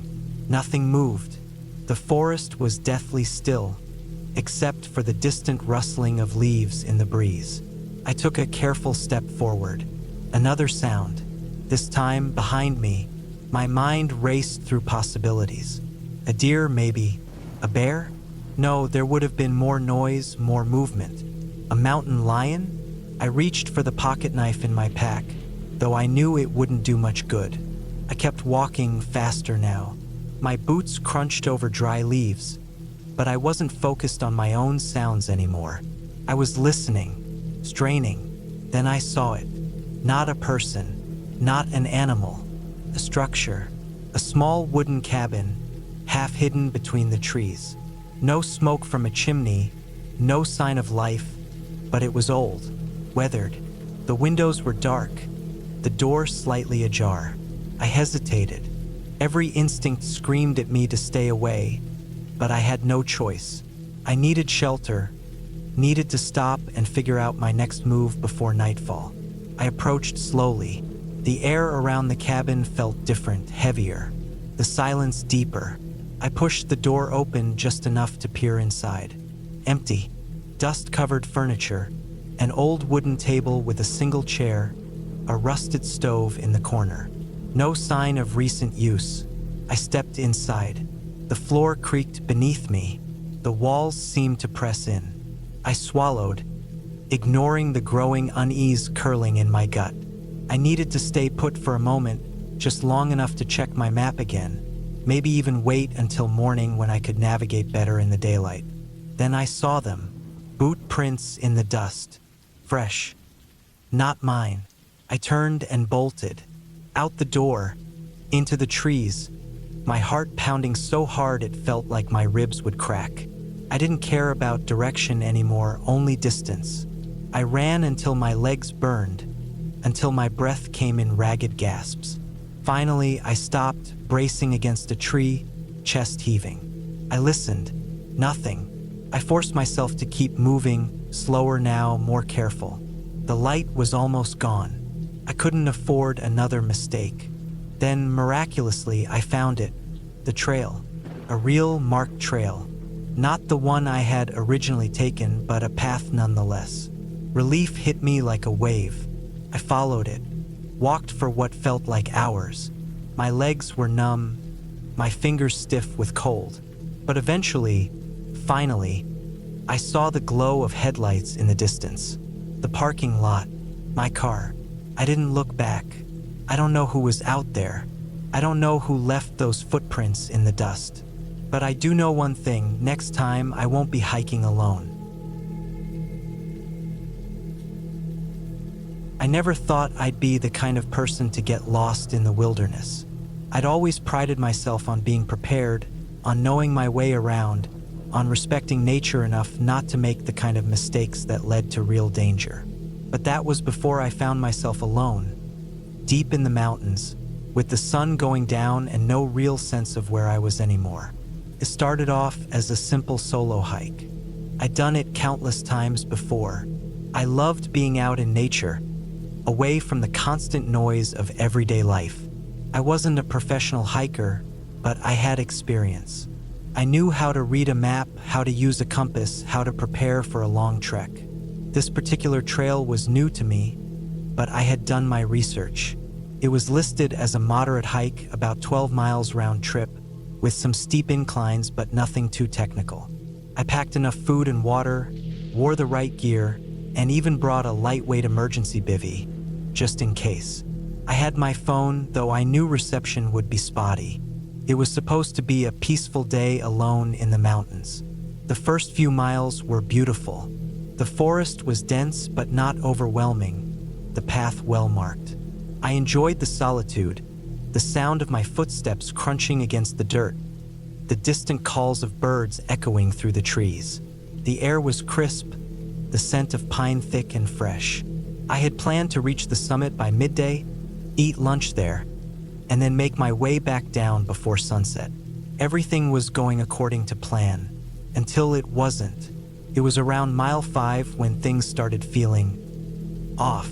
The first sign was subtle, a strange quietness, the kind that makes your stomach tighten. At first, I told myself I was imagining it, but the more I walked, the more I realized that the usual sounds of the forest, the rustling leaves, the distant chirps, the occasional scampering of small animals, had faded. The silence pressed in, thick and unnatural.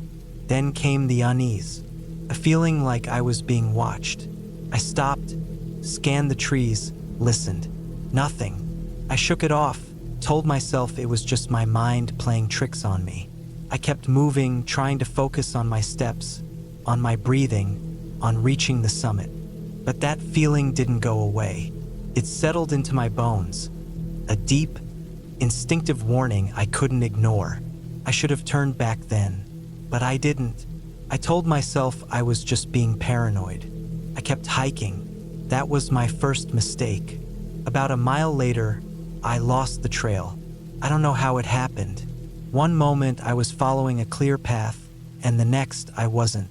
I must have taken a wrong turn somewhere, maybe at a split I didn't notice. I stopped, pulled out my map, tried to get my bearings. The problem was, everything around me looked the same. Tall trees, thick undergrowth, no clear landmarks. My compass told me I was heading in the right direction, but the trail was nowhere to be seen.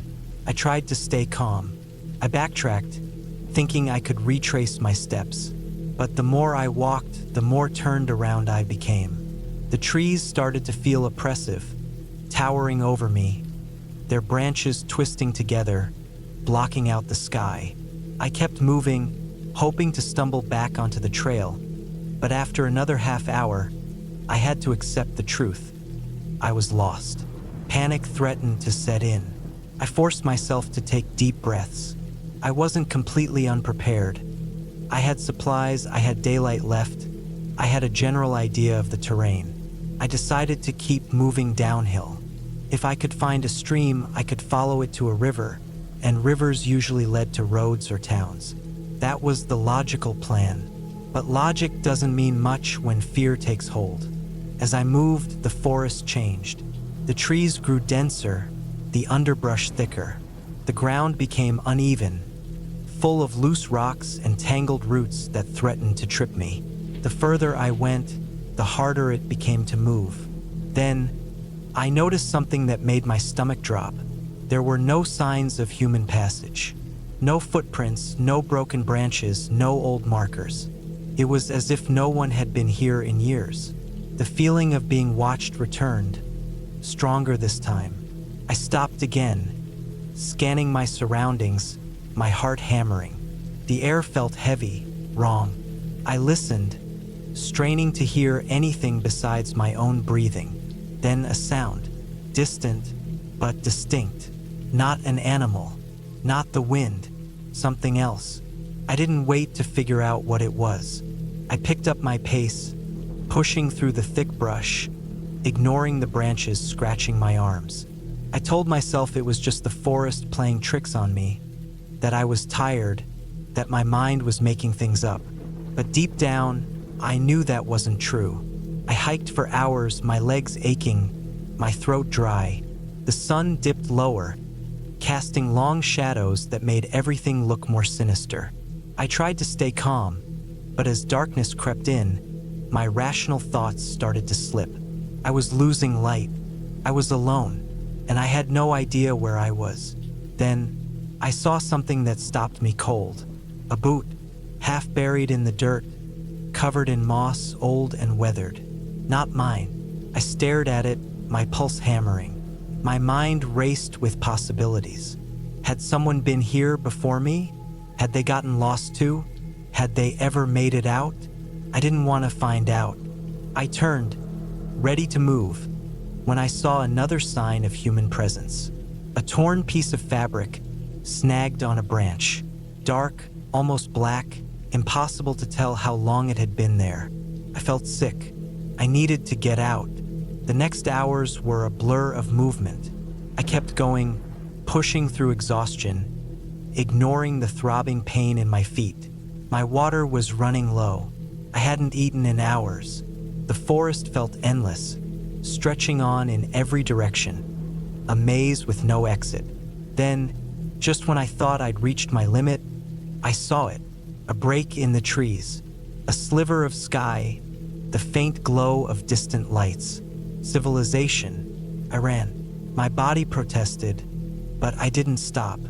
I pushed forward until I burst out of the tree line and onto a dirt road. Relief flooded me so hard I almost collapsed. A half hour later, a ranger found me. He told me I was miles off the designated trail, that people had gotten lost in that part of the woods before. Some had been found, some hadn't. I didn't ask about the boot or the fabric. I didn't want to know.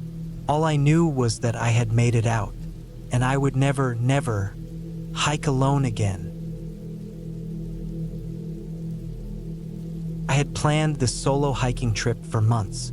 I wanted to disconnect from the world for a while, be away from the noise, from the constant distractions of life. The route I picked was deep in the mountains, a trail not many people take, which was exactly why I chose it. I wanted silence, solitude, and nature.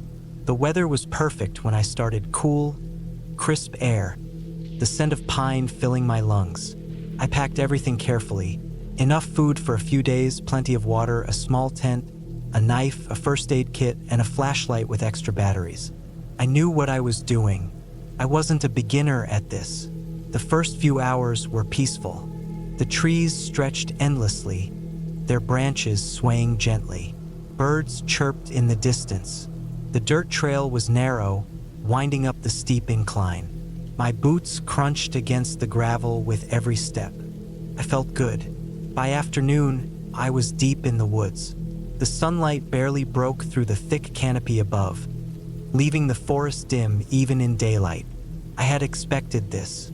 What I didn't expect was the silence. The birds had stopped chirping. The wind had died down. Even my own footsteps seemed muted. I told myself it was nothing. Maybe I had just gotten used to the sounds. But the feeling sat heavy in my gut. Something was off. I kept moving. The further I went, the more uneasy I felt. The trail looked different than I remembered from the map. The trees seemed taller, the shadows longer. I checked my GPS. It showed I was still on the right path, but something about the landscape felt wrong. Then I noticed it. The footprints. They weren't mine, and they weren't fresh. The dirt around them was slightly dry, meaning they had been there for at least a day. They were deep, like whoever left them was carrying something heavy. I crouched down and looked closer. The pattern was strange. Whoever made them had been walking in the same direction as me, but then suddenly veered off into the trees. There was no sign of them returning to the path. I stood up, trying to shake off the nervous energy building inside me. Maybe it was just another hiker who went off-trail to explore. But still, why did they leave the path so abruptly? I kept going, keeping my pace steady. The sun was starting to lower, painting the sky orange. I needed to set up camp soon. I found a good spot. A small clearing surrounded by trees, far enough from the main trail that I wouldn't be disturbed. I set up my tent quickly, ate a small meal, and sat for a while, listening. The forest had gone completely silent again. That night, I woke up to something moving outside my tent. I froze. It wasn't the rustling of a small animal. It was slow, deliberate. Footsteps. I held my breath. My mind raced. A bear? A mountain lion? No, it was different. The steps weren't heavy enough for a bear, and they weren't the quick, light steps of an animal. I reached for my knife, gripping it tightly. Then silence. I waited, my heart pounding. I didn't hear anything else. Minutes passed, maybe an hour. I wasn't sure. Eventually, exhaustion took over, and I drifted back into a restless sleep. In the morning, I stepped outside to check the area. The dirt around my tent had been disturbed. Footprints. Human. They circled my tent, then led back into the woods. Someone had been watching me. Panic set in, but I forced myself to stay calm. I packed my things quickly. I needed to leave. Now, I checked my GPS again. I was still on the right path, but I picked up my pace. The uneasy feeling in my gut had turned into full-blown fear. For hours, I hiked without stopping. My mind kept replaying the night before. Who was out there? Why didn't they do anything? Were they waiting for something? Then I saw it. A backpack. It was lying just off the trail, half buried under leaves. I hesitated, then slowly walked toward it. It looked old, the fabric torn in places, the zippers rusted. I crouched down and unzipped the main compartment. Clothes, a water bottle, a flashlight, a notebook. I picked up the notebook and flipped through it. The handwriting was shaky, frantic. I read a few lines. I hear them at night. They don't leave. They just watch. I tried to leave, but the trail keeps changing. I don't think I'm alone. If someone finds this, get out. Don't stop.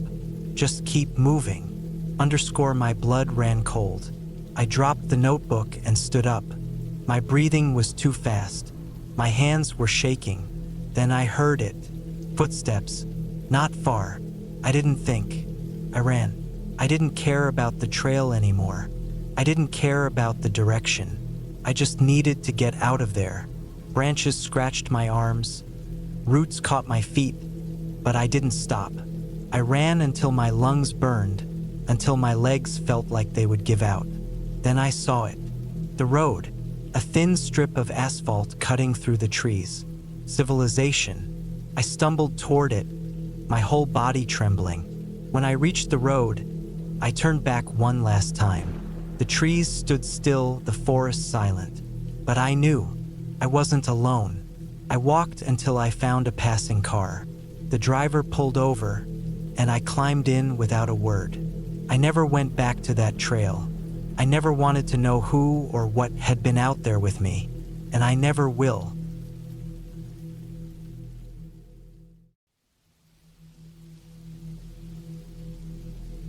I never liked the woods at night.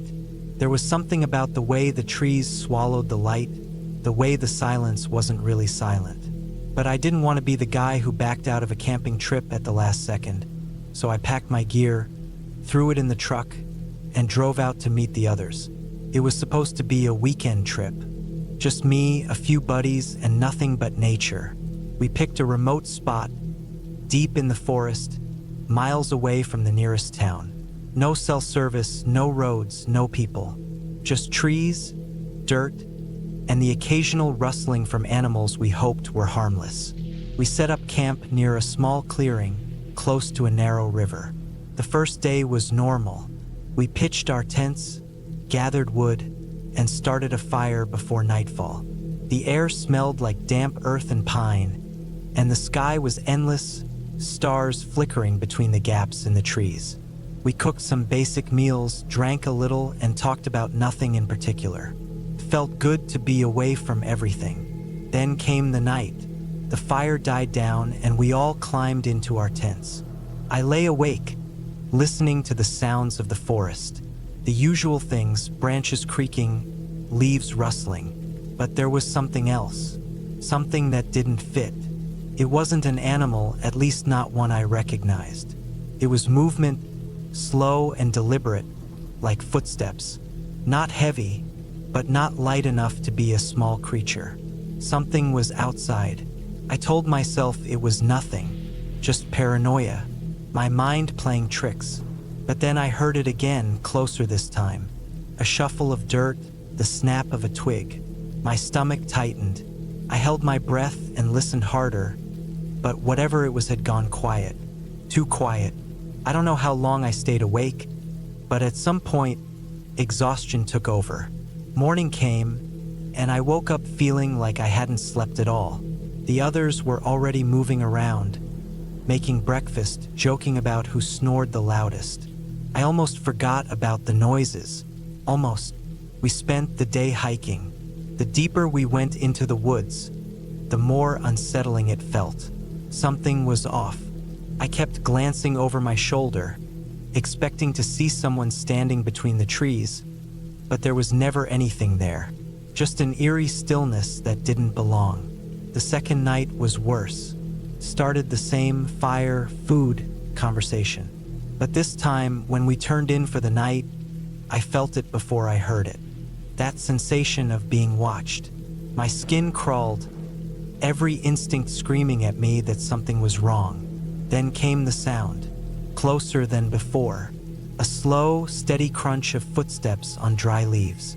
I gripped the flashlight next to me and waited. The steps circled the tents, pausing every few seconds. I could hear my heartbeat in my ears, feel the sweat on my palms. I wanted to wake the others, but I didn't dare move. Then, as suddenly as it started, the sound stopped. Morning came, and I forced myself to brush it off. Maybe it had been a deer. Maybe my mind was making it worse than it was. But then we found the footprints. Not animal prints, not even boots. Bare feet, dozens of them, around our tents, near the fire pit, even by the trees where we had stored our food. Some prints were small, others larger. None of us could explain it. We laughed it off, but it wasn't real laughter. No one wanted to admit how wrong it felt. The third night was the worst. We agreed to keep watch in shifts, but exhaustion got the better of us. At some point, I must have fallen asleep because I woke up to the sound of something scratching against fabric. My tent. I stayed still, barely breathing. The scratching moved, slow and methodical, from one side of the tent to the other. Then it stopped. A few seconds of silence. Then a whisper. Not words, just the faintest breath of sound, too low to make out. I grabbed the knife I kept in my pack, my hands shaking. Then the tent fabric bowed inward, like someone was pressing a hand against it from the outside. My body went rigid. I wanted to scream, but no sound came out. Then it was gone. I waited until the first light of dawn before unzipping my tent. The campsite looked the same, but the footprints were back. More this time. Closer. That was it. We packed up and left within the hour. No one argued. No one joked. We didn't speak at all until we were miles away, back on paved roads where the world felt normal again. I don't know what was out there. I don't want to know, but I'll never go back.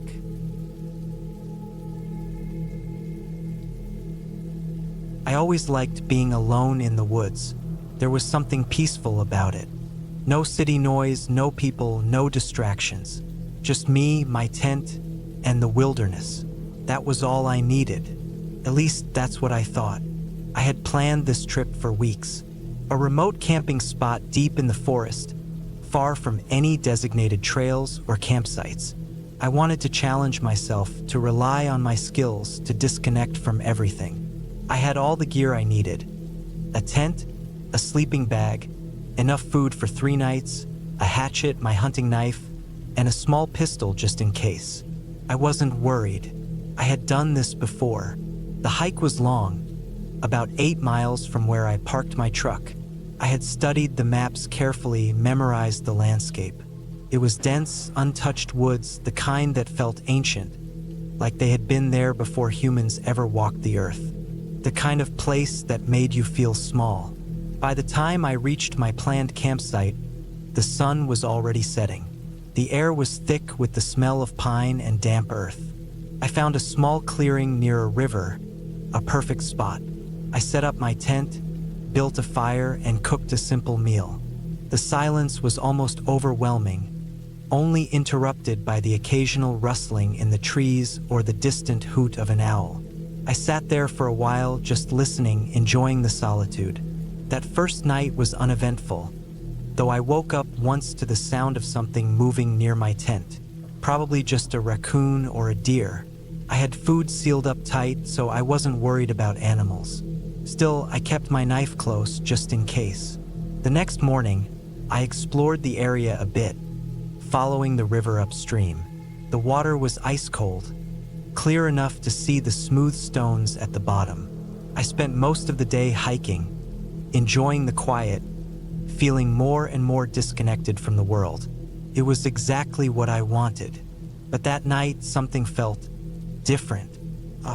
The forest wasn't as quiet as before. The usual sounds of nature, the insects, the rustling leaves, felt muted, almost like the woods were holding their breath.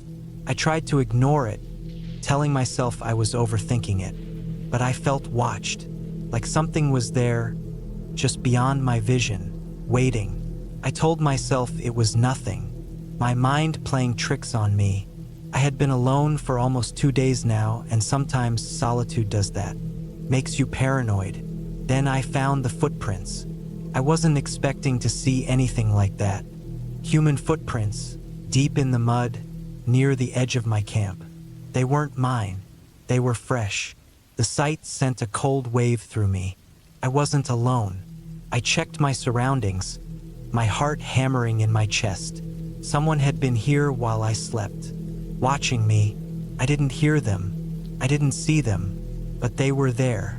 I told myself it could have been a hunter or maybe another camper, but that didn't make sense. I was miles from any marked trail.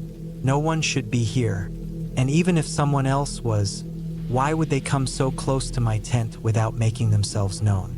I spent the rest of the day on edge, constantly looking over my shoulder, listening for any sound that didn't belong. When night fell, I kept my fire burning brighter than before. I barely slept. Around 3 a.m. I heard it. Not footsteps, not an animal. Breathing. Heavy, slow breathing, just outside my tent. I didn't move. I barely even breathed. The sound was deep, steady. Whoever or whatever it was, they were standing just a few feet away, on the other side of the thin fabric separating us. I gripped my knife so tight my hand ached. I waited, heart pounding in my ears. Then, after what felt like forever, the breathing stopped. Silence. Minutes passed. Nothing. I didn't sleep for the rest of the night.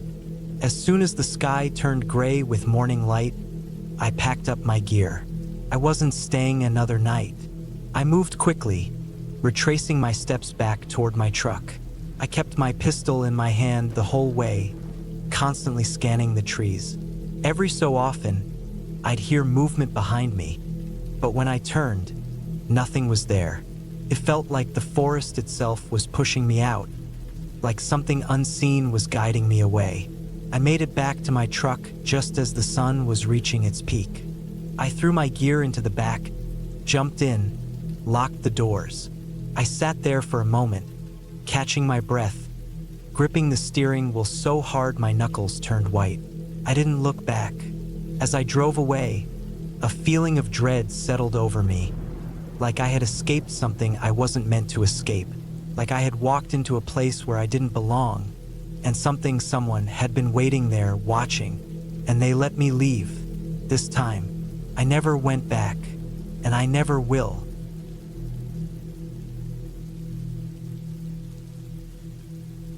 I had been planning this solo camping trip for months. Life in the city had been draining me, and I needed a break. Just me, the woods, and silence. I picked a remote national park somewhere deep where few people went. I wanted isolation, and I found the perfect spot. A small clearing near a lake, miles away from the nearest marked trail. I packed light but made sure I had the essentials: tent, sleeping bag, food, water, and a satellite phone just in case. The first night was peaceful. The air was crisp, the scent of pine filling my lungs. The only sounds were the occasional rustling of leaves and the distant hoot of an owl. I set up my tent, made a small fire, and ate a simple meal. It felt good to be disconnected, away from everything. The second day, I decided to explore the area. The lake was beautiful, untouched. I followed a small stream that led deeper into the woods. It was mid-afternoon when I found something strange. A rusted-out pickup truck, half buried under fallen branches and leaves. It had been there for years, long enough for the forest to start reclaiming it. The doors were gone, the tires deflated, and vines had grown through the broken windows.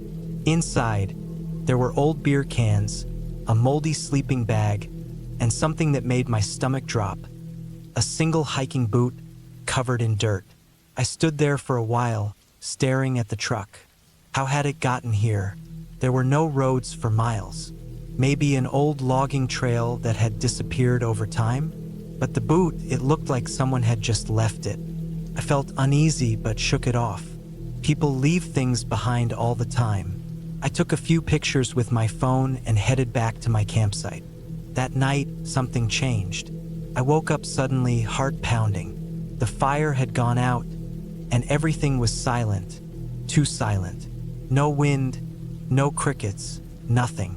I strained my ears, listening. Then, faintly, I heard it. A crunching sound, like footsteps on dry leaves. It was slow, deliberate. My tent was zipped shut, but I could see the faint outline of something moving outside. My heart pounded in my chest. A bear? A deer? But something felt off. I reached for my flashlight, hand shaking. Slowly, I unzipped the tent an inch, just enough to peek out. The fire pit was barely glowing, casting a weak orange light. At first, I saw nothing, just trees and darkness. Then my eyes adjusted. A figure stood at the edge of the clearing, half hidden behind a tree. Not an animal, person. I froze.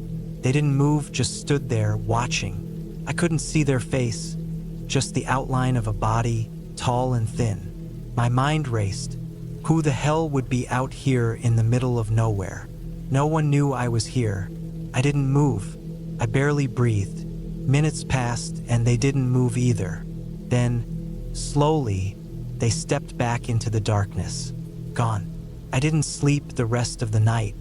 As soon as the sky started turning gray, I packed up my stuff, shoving everything into my bag as fast as I could. I needed to get out. I didn't bother eating. I doused the fire and started hiking back the way I came.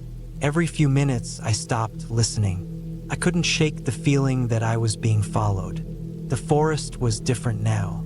The trees felt closer, the path unfamiliar even though I had just walked it yesterday. The quiet was overwhelming. I forced myself to move faster. My legs ached.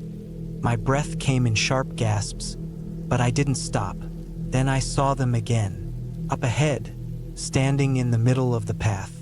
Closer this time. I didn't think. I turned and ran. I had no plan, no idea where I was going. I just ran. Branches tore at my clothes, my backpack bouncing on my shoulders. I ran until my legs burned, until my lungs screamed for air. When I finally stopped, I had no idea where I was. The trees all looked the same. I was lost. Panic crept in. I took out my map and compass, trying to figure out my position, but my hands were shaking too much. I forced myself to breathe, think. I had my satellite phone. I could call for help. I reached into my bag, empty. My phone was gone. I don't remember dropping it. I had it when I left camp. Had I lost it while running? Or had someone taken it? The realization sent a cold wave through my body. I wasn't alone. Someone was out here with me. Someone who didn't want me to leave. I had no choice but to keep moving. I picked a direction and walked, forcing myself to stay calm. Hours passed. The sun was setting. I needed to find shelter before dark. Then, in the distance, I saw it. A cabin. Old, abandoned-looking, but real. Place to hide. I ran toward it, pushing through the undergrowth. The door was unlocked. Inside, it smelled of damp wood and rot. Dust covered every surface. There was a broken table, a rusted stove, and a single chair in the corner. But what caught my eye was the back wall. Dozens of photographs pinned haphazardly. All of people, hikers, campers. Their faces were blurred, their eyes scratched out. My stomach twisted. I stepped closer. One of the pictures was of me, a fresh Polaroid taken last night, standing by my fire. My blood turned to ice. The sound of footsteps outside snapped me back. Slow, deliberate. I had to move. Now, I didn't stop running. I ran until my legs gave out, until my body refused to move. When I finally collapsed, I could see the lights of a ranger station in the distance. I made it. I never got answers. The police searched the area but found nothing. No cabin, no photographs, no footprints. Just an empty forest. They chalked it up to exhaustion, maybe a bad fall, maybe I imagined it. But I know what I saw. I haven't been camping since.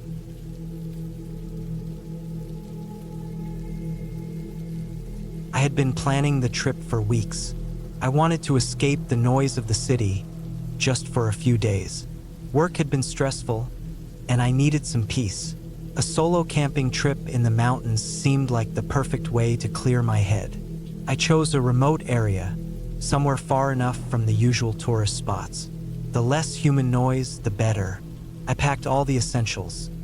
Tent, sleeping bag, enough food for a few days, a knife, a small hatchet, and a basic first aid kit. My backpack was heavy, but I didn't mind. The drive took about 4 hours. The last stretch was a dirt road, winding through dense forest. My car struggled over the uneven terrain, but I finally reached the spot I had marked on my map. There was no sign of anyone else, just me, the trees, and the sound of the wind moving through the branches. I took a deep breath. This was what I needed. I set up my tent near a small clearing, not too far from a river. The sun was starting to dip behind the trees by the time I finished. I gathered some wood and started a fire. As the flames crackled, I sat on a fallen log, eating a simple meal of canned beans and jerky. It was peaceful. As darkness settled in, I lay inside my tent, listening to the sounds of the forest. I heard the occasional rustling in the bushes, probably just small animals. I had no reason to worry, but something felt off. It wasn't anything obvious, just a feeling, a slight unease I couldn't shake. I tried to ignore it and closed my eyes. Sleep eventually came, though it was light and restless. I woke up in the middle of the night. The fire had died down, and my tent was completely dark. It was silent, too silent. I held my breath, listening. There was a faint sound, something moving in the underbrush. Slow, deliberate, not the random scurrying of an animal. I reached for my knife, my fingers tightening around the handle. The sound stopped. I stayed completely still, every muscle tense. Minutes passed. Nothing. Maybe it had been my imagination. I let out a slow breath and forced myself to relax. Eventually, I drifted back to sleep. The next morning, I stepped out of my tent, stretching. The air was cool and fresh, but then I saw something that made my stomach tighten. Footprints. Not mine. They were just outside my tent, leading from the tree to where I had been sleeping. Barefoot. Human. I swallowed hard, my mind racing. I had been alone when I set up camp. I was sure of it. I scanned the trees, but there was no sign of anyone. Whoever had been here was gone. I forced myself to stay calm. Maybe it was just some hiker who got lost and passed through. But deep down, I knew that didn't make sense. What kind of person walks through the woods at night, barefoot, without saying anything? I checked my supplies.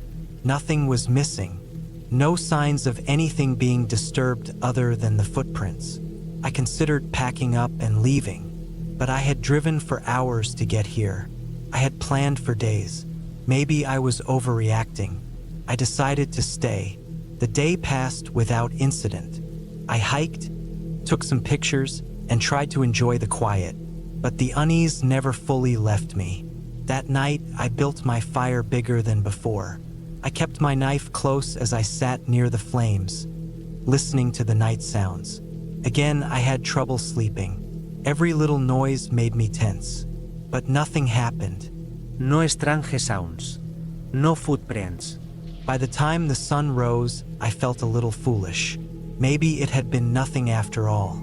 I decided to stay one more night, just to prove to myself that I wasn't being paranoid. That day, I went down to the river to collect some water. The air was cool, and the sound of the running water was soothing. I knelt down, filling my bottle. Then I noticed something on the opposite bank. A figure, standing between the trees, watching me. For a split second, my mind refused to accept what I was seeing. It was a man, tall, thin. He wasn't wearing a shirt, and his skin was pale. His face was hard to make out in the shadows, but I could feel his eyes on me. I froze. Then, just as suddenly as I had noticed him, he stepped back into the trees and disappeared. I didn't wait. I grabbed my things and hurried back to my campsite, my heart pounding. I packed up in record time, shoving everything into my backpack with shaking hands. The entire time, I kept looking around, expecting to see him again, but I didn't. I hiked back to my car as fast as I could, barely stopping to catch my breath. The whole time, I felt like I was being watched. When I finally reached my car, I threw my gear inside and locked the doors. My hands were shaking as I started the engine. As I drove away, I glanced in the rearview mirror.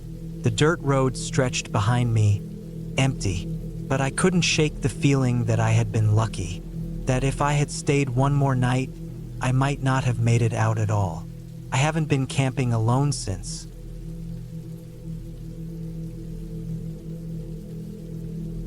I had always loved camping alone. Something about being in the middle of nowhere, surrounded by nothing but trees, the sound of the wind rustling through the leaves, and the distant hoot of an owl.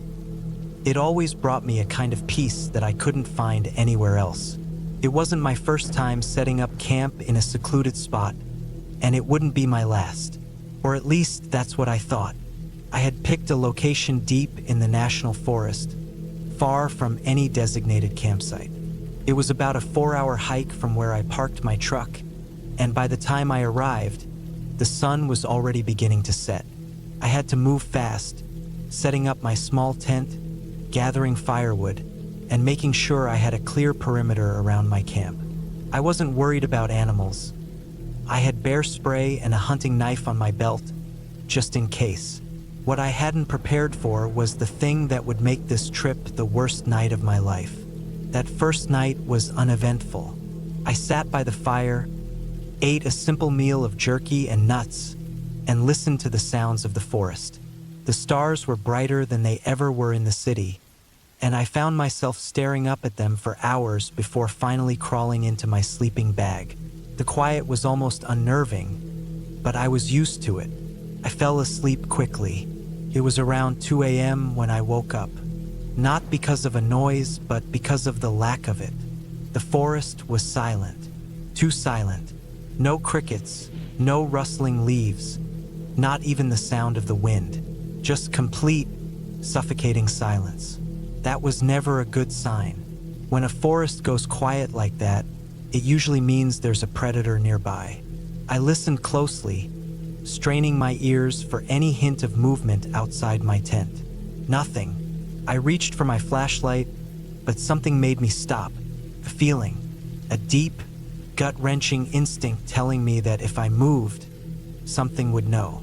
My heart was hammering in my chest, my breathing shallow. I stayed like that for what felt like an eternity, my ears ringing from the silence. Then, just as suddenly as it had stopped, the sounds of the forest returned. Crickets chirping, leaves rustling, an owl hooting in the distance. It was as if nothing had happened at all. But I knew better. The next morning, I shook off the feeling and chalked it up to paranoia. Maybe I had just been too on edge, expecting something that wasn't there. I went about my day, exploring the forest, taking some pictures, and enjoying the solitude. I found a small stream about a half-mile from my campsite and decided to collect some water. As I knelt down to fill my bottle, I noticed something strange. Footprints. Not animal tracks, human ones. And they were fresh. I followed them for a few feet, but they suddenly stopped as if whoever made them had just vanished. That wasn't possible. I looked around, my skin prickling. Was someone else out here? I hadn't seen a single person on my hike in, and this place was way off the beaten path. I felt uneasy but forced myself to ignore it. Maybe they were old and I was just imagining things. I made my way back to camp, but the feeling of being watched clung to me like a shadow. Every rustling leaf, every snapping twig made my heart jump. I kept telling myself I was alone, but by the time night fell, I wasn't so sure. That night, the silence came again, but this time it was worse, because now I heard something. Footsteps, slow, deliberate, crunching through the leaves just outside my tent. I held my breath, my body frozen in place. The footsteps stopped right outside. My mind raced, trying to make sense of what was happening. A bear? No, bears don't move like that, and they definitely don't stop and wait. I grabbed my knife, my fingers white-knuckled around the handle. The tent fabric was thin, barely a barrier between me and whatever was out there. I could hear my own heartbeat pounding in my ears, and then the zipper of my tent started to move. I didn't think. I lunged forward with my knife, slashing at the opening just as the zipper came down a few inches. I heard a gasp, something human, and the sound of footsteps retreating into the darkness. My own breathing was ragged as I scrambled out of the tent, my flashlight beam cutting through the trees. But there was nothing. Just the flickering light of my dying campfire and the endless shadows of the forest. I didn't sleep that night. I sat by the fire, gripping my knife, waiting for the sun to rise. Every so often, I thought I heard movement in the distance, but I never saw anything. When dawn finally came, I packed up as fast as I could. My nerves were shot. I wasn't staying another night. The hike back to my truck felt twice as long. I kept looking over my shoulder, expecting to see someone following me, but the trail was empty. By the time I reached my truck, my legs were shaking. I threw my gear into the back, jumped into the driver's seat, and locked the doors. As I started the engine, I noticed something in the dirt near my truck. Footprints, leading away from the vehicle back into the woods. But they weren't mine. Someone had been here. Someone had followed me. I didn't stick around to find out who. I slammed my foot on the gas, tearing out of that place like my life depended on it. And maybe it did. I never went back to that forest. I don't camp alone anymore, because whatever was out there that night, it wasn't just some random hiker. It wasn't an animal. It was something worse. Someone who was watching, waiting, and I have no idea what would have happened if I hadn't reacted in time.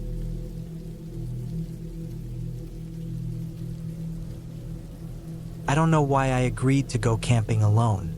I told myself it would be peaceful, a way to clear my mind. No distractions, no noise, just me and nature. But now, sitting in my tent in the dead of night, I realize I made a terrible mistake. The trip started fine. I packed everything I needed: tent, sleeping bag, food, water, flashlight, extra batteries, even a knife. I chose a remote spot deep in the woods, far from any campsites or trails. The drive took hours, and then I had to hike another mile to reach the spot I had picked from a map. It was perfect, secluded, surrounded by trees, next to a small, calm lake. I set up camp, gathered wood, and built a fire as the sun went down. Everything felt right. The first sign that something was wrong came just after dark. I was sitting by the fire, eating a granola bar, when I heard something move in the distance. It wasn't just a rustling of leaves or the snap of a twig. It was a deliberate sound, slow and careful. I held my breath and listened, but it stopped. I convinced myself it was a deer or some other animal. That's normal in the woods, right? I didn't sleep well that night. Every small sound made my heart race. The wind moved the trees, the lake made soft splashes, and somewhere, an owl hooted. I kept my knife close, telling myself I was overreacting. Eventually, exhaustion won, and I fell asleep. The next morning, I woke up to something strange. Around my tent, the ground was disturbed, as if something had walked around it during the night. Not just an animal, though the footprints were human. I stared at them for a long time, my stomach twisting. The prints weren't mine. They were bigger, heavier, and led from the woods to my tent and then back into the trees. I told myself someone must have been passing through. Maybe a hunter, maybe another camper who got lost. But deep down, I knew that didn't make sense. I was miles from any trail, and the footprints led straight to my tent, as if someone had been standing there watching me sleep. I tried to shake it off.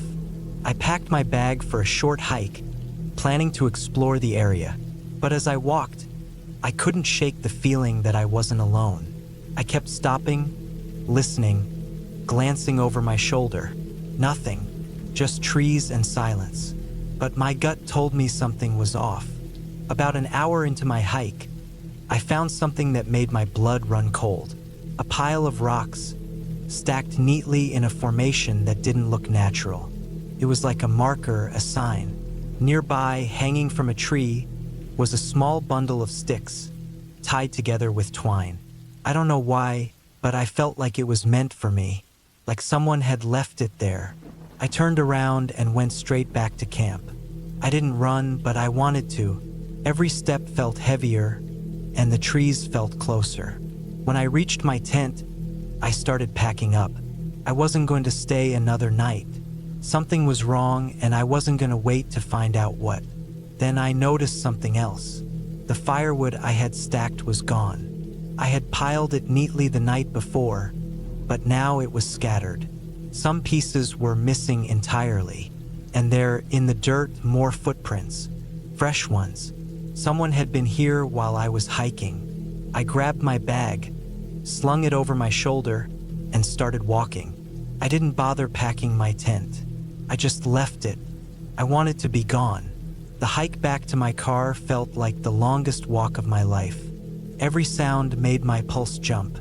Every shadow felt like it was hiding something.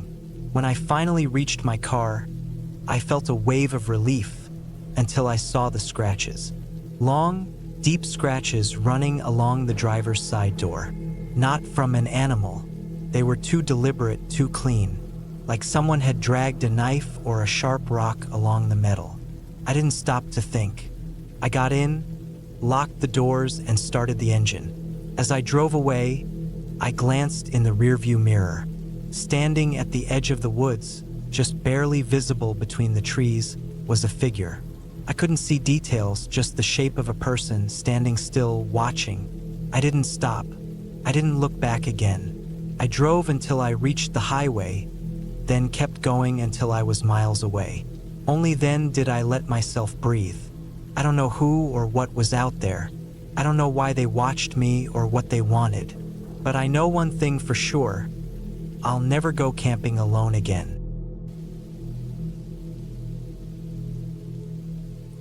I always loved camping. It was my escape, my way to disconnect from everything and just exist in the world without worrying about work, bills, or life in general. I never had a problem camping alone either.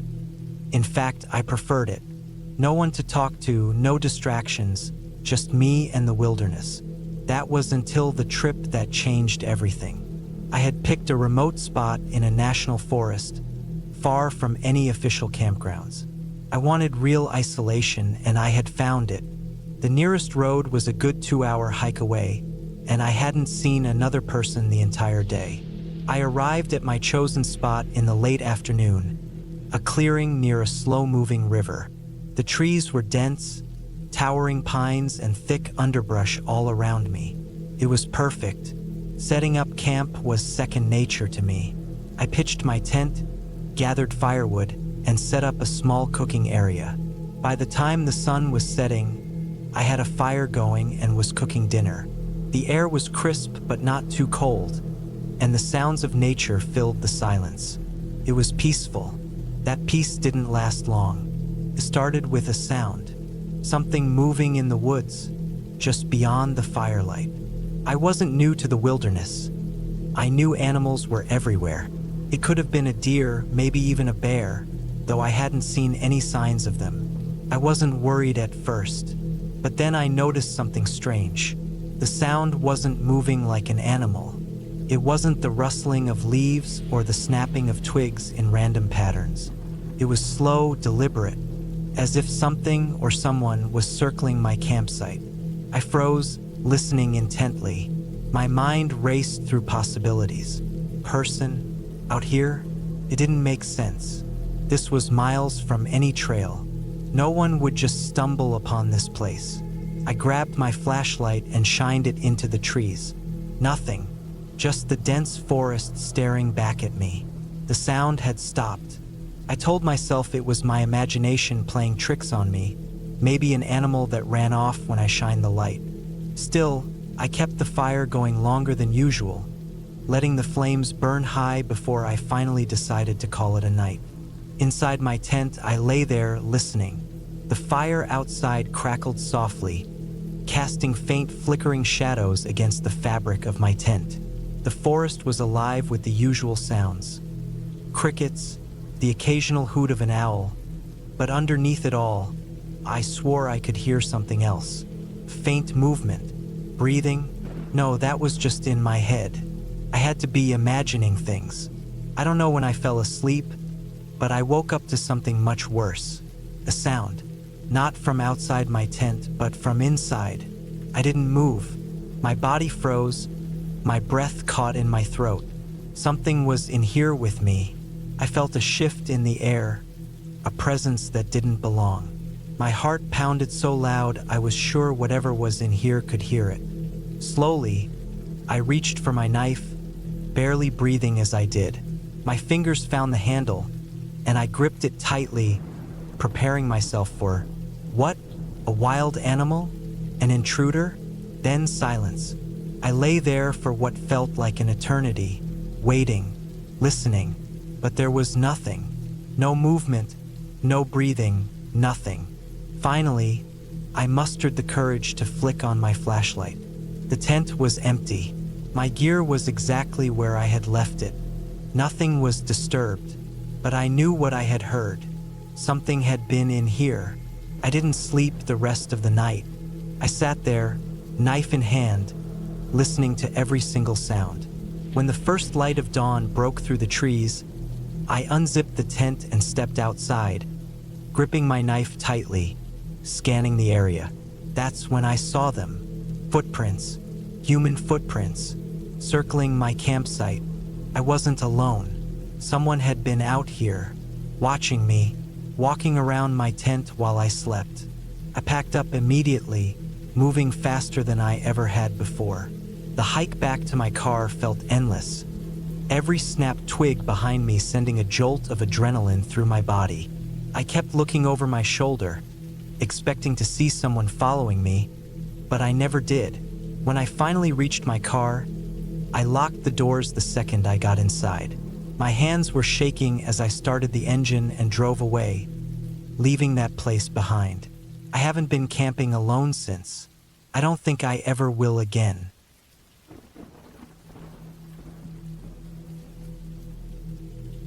I should have never gone camping alone. That thought has been burned into my mind ever since that night, and no matter how much time passes, I can't forget what happened. I wasn't inexperienced.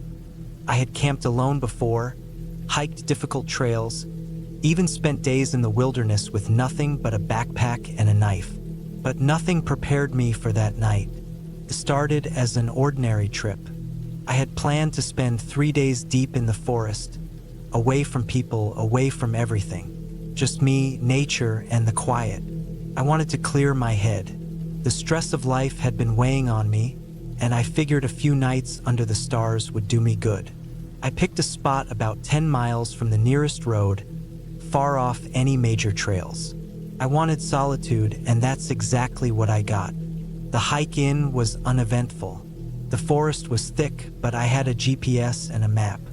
I had picked my campsite carefully, a small clearing near a creek, surrounded by tall trees. It was perfect. I set up my tent, built a fire, cooked some simple food, and just sat back, enjoying the silence. The only sounds were the wind in the trees and the occasional rustling of small animals in the underbrush. It was peaceful. The first night was normal. I slept well, only waking up once when a raccoon scurried too close to my tent. I had tied up my food in a tree, so I wasn't worried. By morning, everything was as it should be. I spent the day hiking around the area, exploring, fishing a little. It was exactly what I needed. But that changed on the second night.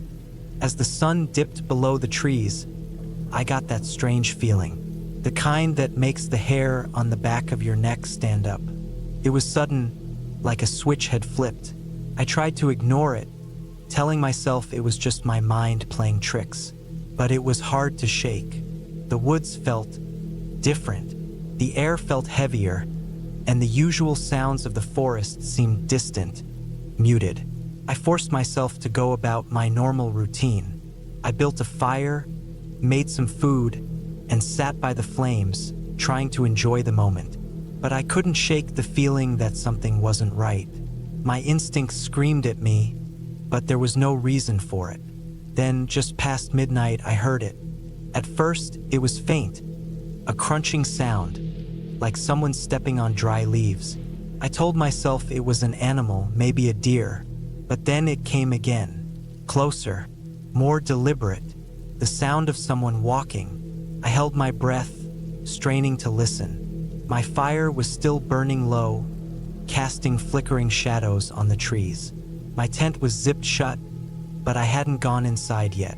I grabbed my flashlight and slowly turned it in the direction of the sound. Nothing. The woods were empty, but the feeling of being watched was unbearable. I stayed still for what felt like forever, listening, but the footsteps didn't come back. Eventually, I convinced myself it was just my nerves. Maybe a branch had fallen. Maybe a small animal had moved through the underbrush. Either way, I was too tired to keep sitting there, so I crawled into my tent and forced myself to sleep.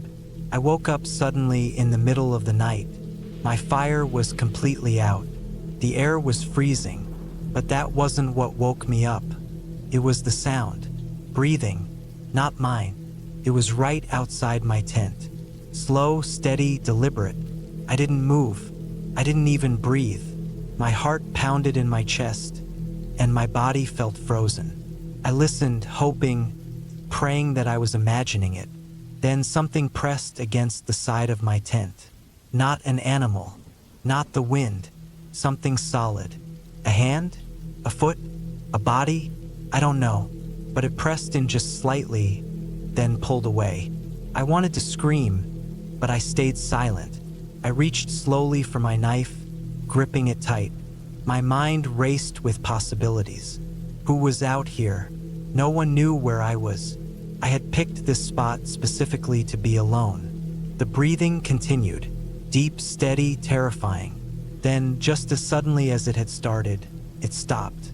The silence was deafening. I stayed like that for hours, gripping my knife, unable to sleep, unable to move. When the first light of dawn finally crept through the trees, I unzipped my tent as quietly as I could and stepped outside, scanning the area. Nothing. No footprints, no signs of anything. But something was off. My food bag was gone. Not just fallen. Gone. The rope was still tied to the tree, but the bag had been cut down. The knot was cleanly sliced through. I felt sick. No animal did that. Someone had been here. Someone had been watching me. I packed up my things as fast as I could, constantly checking my surroundings. I had a long hike back, and I didn't want to stay a second longer than I had to. The entire hike back, I felt it. That sensation of being followed. Every time I stopped to rest, I listened. I never saw anyone, never heard anything else. But I knew. I could feel it. I made it back to my car just before sunset, threw my gear inside, and drove off without looking back. That was the last time I ever camped alone. I don't know who was out there that night or what they wanted, but I do know one thing. They were watching me, and they weren't in a hurry to leave. I never should have gone on that trip. I don't know how else to start this. I guess I thought I needed some time away, to clear my head, to be alone for a bit. I had been dealing with too much work stress, personal problems, and just life piling up on me.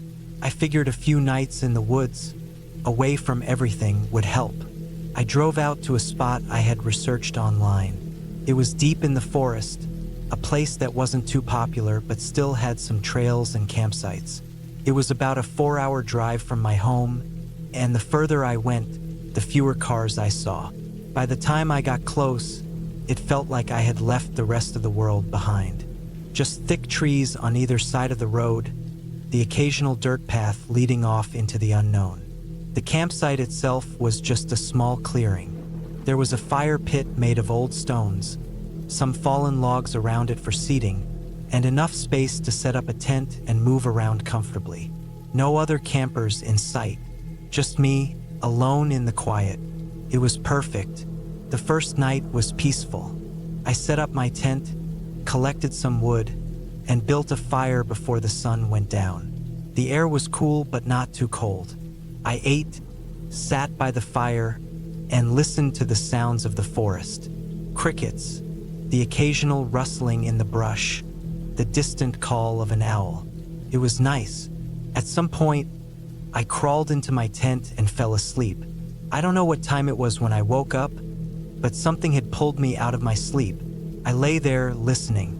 The fire outside had died down to just glowing embers. The woods were silent, too silent, felt wrong. I had spent enough time outdoors to know that the forest was never completely quiet. There was always something moving, an animal, an insect, whined through the trees. But now nothing, just a heavy, suffocating silence. I told myself it was fine.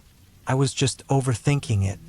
I tried to go back to sleep, but I couldn't shake the feeling that something was off. I lay there, staring at the thin fabric of my tent, barely breathing. Then I heard it. Footsteps. Not the sound of an animal moving through the underbrush, not the random creaks and groans of the forest. These were distinct, slow, deliberate. I held my breath, straining to listen. The steps stopped for a long moment, then started again, closer. My first thought was that maybe another camper had arrived late and was looking for a spot. But why would they be walking so quietly? Why would they be sneaking? I reached for my flashlight, hesitating before turning it on. My hands were shaking. The footsteps had stopped again. I sat there, heart pounding, waiting. Nothing. After a while, I convinced myself that I had imagined it. Maybe a deer had wandered close. Maybe my mind was playing tricks on me. I eventually fell back asleep, though it was a restless, uneasy sleep.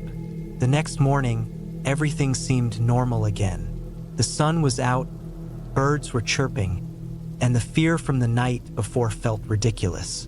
I told myself I had just been on edge, that the silence of the forest had freaked me out. I spent the day hiking, exploring the trails, and enjoying the solitude. By the time I returned to my campsite, the sun was already starting to dip behind the trees. I built another fire, ate, and tried to shake off the lingering unease from the night before. But when night fell, the silence returned. It happened again.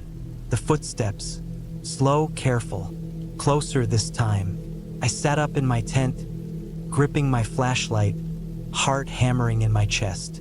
I wasn't imagining it. I forced myself to move. I unzipped the tent just enough to peek out. My fire had burned low again, just faint embers casting a weak glow.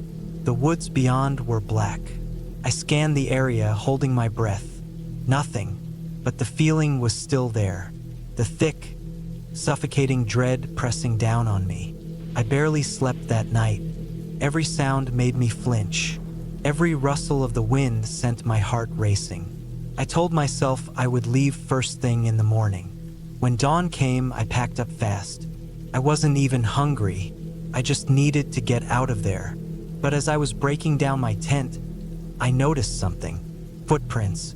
Not mine. Not from boots or hiking shoes. Bare feet. Human. And they circled my tent. I stared at them for a long time, my brain struggling to process what I was seeing. I wasn't alone out here. Someone had been watching me. Someone had been right outside my tent while I slept. I didn't waste another second. I grabbed my stuff, threw it into my backpack, and got the hell out of there. I didn't run, but I moved fast. I kept my knife in one hand, my flashlight in the other, glancing over my shoulder every few steps.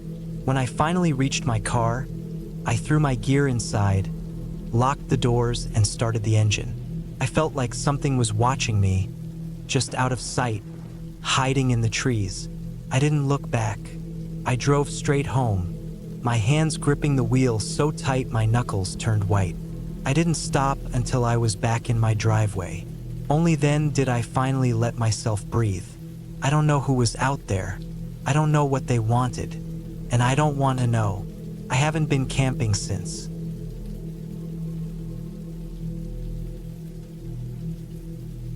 I don't go camping anymore. Not after what happened. I try not to think about it, but some nights, when the wind howls outside my window, I remember. The sound takes me back to that night in the woods, miles away from anyone, when I realized just how alone I truly was. It was supposed to be a simple weekend trip. Just me, my tent, and the quiet. I had been feeling restless, exhausted by the constant noise of the city. So I packed my gear and drove out to a remote campsite in a national forest. I wanted silence, fresh air, and time to think. No cell service, no distractions, just me and nature. The campsite wasn't anything special, just a clearing with a fire pit, surrounded by dense trees. The nearest trailhead was about 3 miles back, and I hadn't seen another soul since I left my truck. That was exactly what I wanted. I set up my tent, gathered some wood, and got a fire going as the sun dipped behind the trees. The sky darkened quickly, the way it does in deep wilderness, and soon, the only light came from my fire. The first few hours were peaceful. I cooked a simple meal, listened to the crackling flames, and enjoyed the stillness. The air was crisp, carrying the earthy scent of damp leaves and pine. Every now and then, I'd hear the rustling of small animals in the underbrush, but nothing unusual. I had camped alone before. I wasn't afraid. But then, something changed. It was subtle at first, a feeling more than anything. The forest had been alive with natural sounds. The wind in the trees, the occasional hoot of an owl, the distant yipping of coyotes. But now there was nothing, just silence. A thick, pressing silence that settled over everything. Even the fire seemed to burn quieter. I tried to shake off the unease. Maybe it was my imagination. Maybe I was just too tired and my mind was playing tricks on me. But then I heard it. A single, deliberate snap of a twig. Close. Too close. I turned quickly, shining my flashlight toward the trees. Nothing. Just endless blackness beyond the reach of my beam. I told myself it was probably a deer, maybe a raccoon, but my gut told me otherwise. The sound hadn't come from a small animal foraging. It had been deliberate, careful. I stayed still, listening. My heartbeat suddenly loud in my ears. Minutes passed. Nothing. The silence stretched on, heavy and unnatural. Finally, I convinced myself that I was overreacting. I forced myself to relax and added more wood to the fire, letting the familiar task steady me. But the feeling never left. I decided to call it a night. I crawled into my tent, zipped the door shut, and lay down, listening. The fire outside still flickered, casting faint shadows against the fabric of my tent. I kept my knife close, just in case. Not that it would do much against the creeping dread in my chest. Then, just as my eyes started to close, I heard it again. Not a twig snapping this time. A footstep. A slow, deliberate footstep. Just beyond my tent, I stopped breathing. My fingers tightened around the knife handle. I wanted to believe it was an animal, but deep down, I knew better. I listened, straining to hear anything over the pounding of my own heart. Another step, then another. Whoever or whatever it was, they weren't rushing. They were taking their time, moving carefully, circling my tent. My mind raced. There was no reason for anyone to be out here. I hadn't seen another person all day. And even if there was some lost hiker, why wouldn't they have called out? Why were they walking so slowly, so deliberately? I didn't move. I barely breathed. My only thought was that if I stayed silent, maybe they'd go away. Maybe they'd think I was asleep and leave. Then the footsteps stopped, right next to my tent. For a moment, nothing happened. The world held its breath. Then something brushed against the fabric.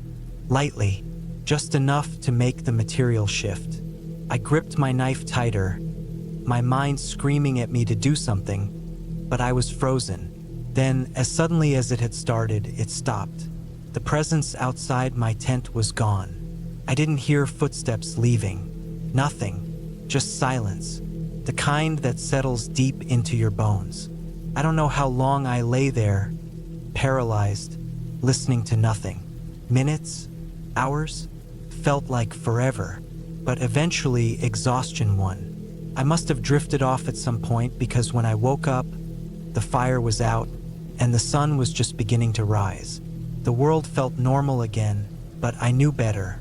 I stepped outside carefully, my muscles stiff from tension. The clearing looked the same as before, but then I saw them. Footprints.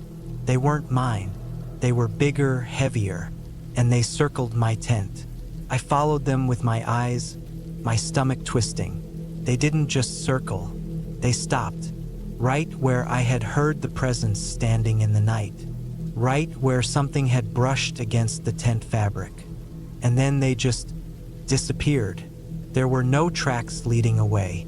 Just a clear set of prints stopping dead in the dirt. I packed up and left within minutes. I didn't care about breakfast. I didn't care about anything except getting the hell out of there. I hiked back to my truck faster than I ever had before, every shadow making my skin crawl. I never went back to that forest. Never went camping alone again. I don't know who or what was out there that night. I don't want to know. But I do know one thing for certain. I wasn't alone.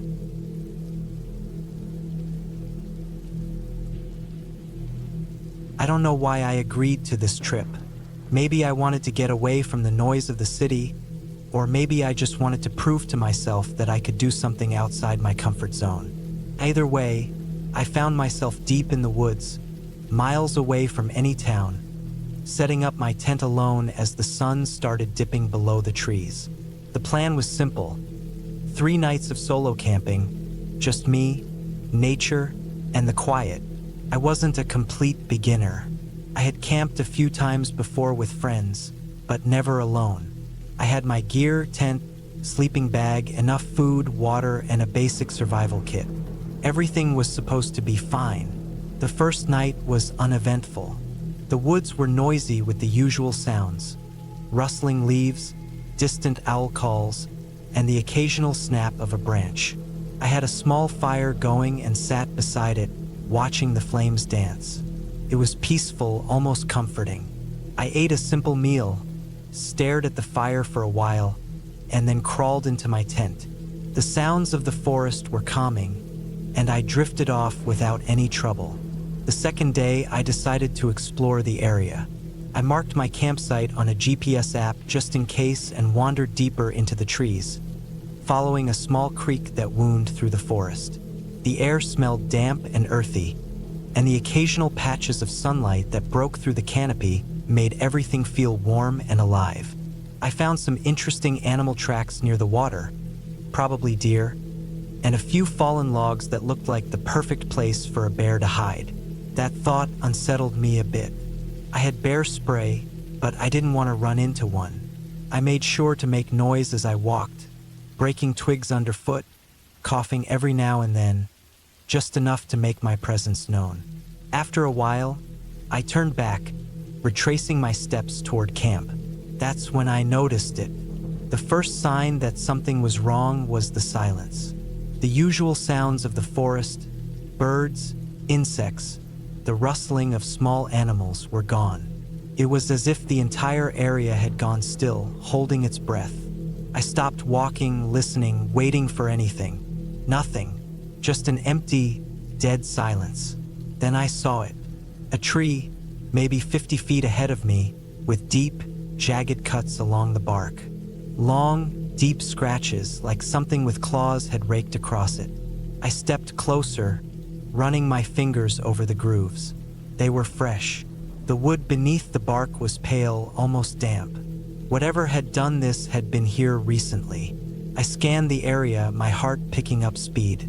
There were no tracks, no signs of movement, just those deep gashes in the tree. I told myself it was a bear, maybe sharpening its claws.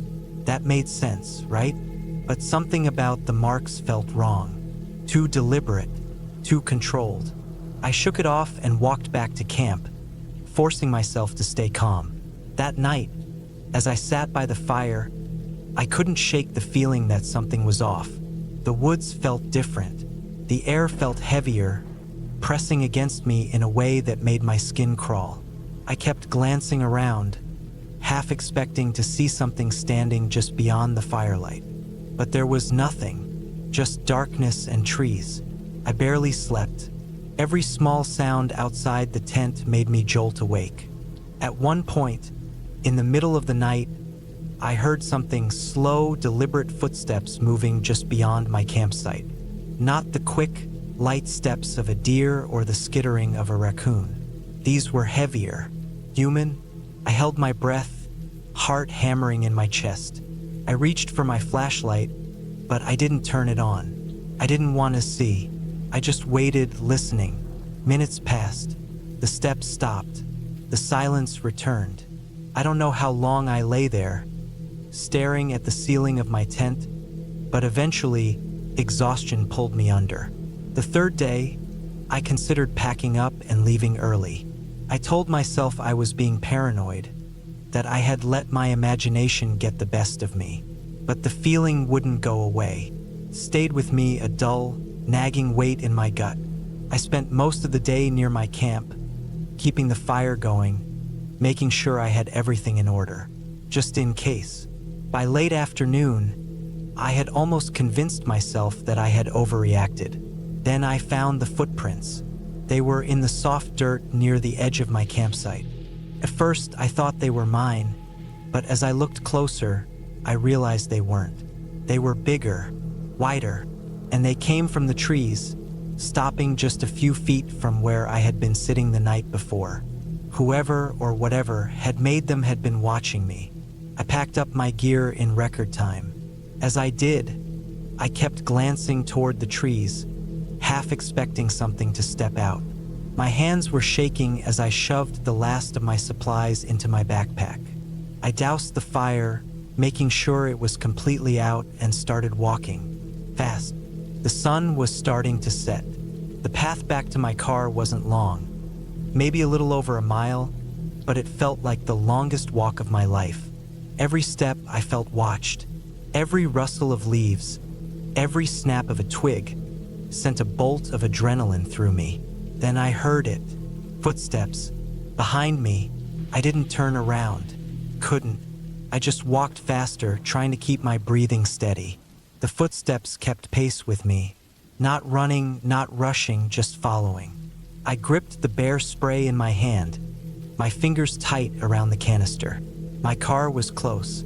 I could see the outline of it through the trees. Just a little further. Then the footsteps stopped. I didn't stop. I practically ran the last stretch, yanking my keys from my pocket with shaking hands. I jumped into the car, locked the doors, and started the engine in one motion. The headlights lit up the trail behind me. Nothing, just trees, shadows stretching long across the dirt. The same empty, quiet woods. I drove away, gripping the wheel so tightly my knuckles turned white. I didn't look back. I didn't stop until I was miles away, back in town, back where there were people, lights, noise, anything but silence. I don't know what I heard. I don't know who or what was out there. Maybe it was just some hunter, some hiker who didn't realize how creepy they were being. Or maybe it was something worse. All I know is that I'll never camp alone again.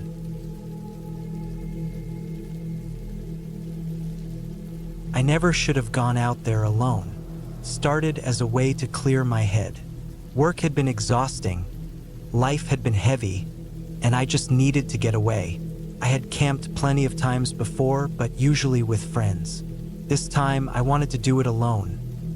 No distractions, no obligations, just me and the wilderness. It seemed perfect. I chose a remote spot deep in the woods, about a 4-hour drive from home. The area wasn't a popular campsite, which was exactly what I wanted. I didn't want to deal with noisy groups or strangers. I found a small clearing next to a lake, hidden by thick trees. It was peaceful, untouched. No cell service, no sounds of civilization. Just the wind in the trees and the occasional call of birds. Felt like the perfect escape. The first day went smoothly. I set up my tent, gathered firewood, and spent the afternoon fishing by the lake. The quiet was nice. The air was crisp, and everything smelled fresh. As the sun started to set, I made a fire, cooked the fish I caught, and sat there, enjoying the silence. No emails, no deadlines, just me and the wild. That night, I woke up to the sound of something moving outside my tent. At first, I told myself it was just an animal, maybe a raccoon or a deer. But as I listened, I realized the footsteps weren't random. They were slow, deliberate, circling my tent. I held my breath, listening, my heart pounding so hard I thought it might give me away. Then silence. For a long time, nothing. I told myself I imagined it. Maybe I had been dreaming. I waited, but after a while, I forced myself to relax and drifted back to sleep. The next morning, I found something strange. Around my tent, in the damp dirt, there were footprints. Human footprints. They weren't mine. I had been inside my tent all night. The prints circled my tent, just as I had thought. But what really disturbed me was that they led into the trees and didn't come back out. I felt unsettled, but I tried to brush it off. Maybe it was a hiker who had wandered close and then decided to leave. Maybe I was overreacting. Still, I couldn't shake the feeling that I wasn't as alone as I thought. I packed my things quickly and decided to move to a different spot, just in case. I hiked deeper into the woods, putting as much distance between myself and that eerie spot as I could. I found another clearing, smaller than the first, but still close to the lake. I set up my tent again, trying to shake the unease. The rest of the day went by without incident. I convinced myself that I had been paranoid. That night, I slept with a knife within reach. The second night was worse. Sometime after midnight, I woke up again. This time, there was no sound, but I had the overwhelming feeling that I wasn't alone. My skin was cold, my body tense. I listened. Nothing, but something felt off. Then I noticed the smell. The strong, foul, rotting odor. It was thick in the air, so strong I could taste it. I lay there, unmoving, every sense alert. Then, barely audible, I heard breathing. Not mine. It was close, too close. My hands clenched around my knife. I stayed still, not daring to move. I don't know how long I lay there, heart pounding, the smell choking me, waiting. Then, just like before, silence. I barely slept the rest of the night. When the first light crept through the trees, I scrambled out of my tent, scanning the area. Nothing, but the smell still lingered. I couldn't explain it. I had camped enough to know the scent of a dead animal, and this was worse. It was heavy, unnatural. I made the decision to leave. I packed up as fast as I could, every rustling leaf making me jump. I started hiking back to my car, moving quickly. The forest felt different now. The peaceful quiet was gone. Every sound made my nerves spike. I kept looking over my shoulder, convinced I was being followed, but no one was there. About an hour into my hike back, I found something that made my stomach drop. Hanging from a tree branch ahead was a bundle of sticks, twisted together, tied with what looked like old, dirty rope. It wasn't natural. Someone had made it. The worst part? It was swaying slightly, as if someone had just left it there. I wasn't alone. Someone had been ahead of me. I broke into a run. I didn't care about the weight of my pack, didn't care about pacing myself. I just wanted out. The entire way, I kept hearing movement in the trees, but I never saw anything. Just rustling leaves, twigs snapping. The feeling of being watched was unbearable.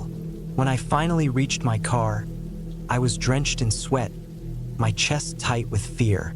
I threw my gear inside, locked the doors, and peeled out of there so fast I nearly ran off the road. I didn't stop until I was miles away.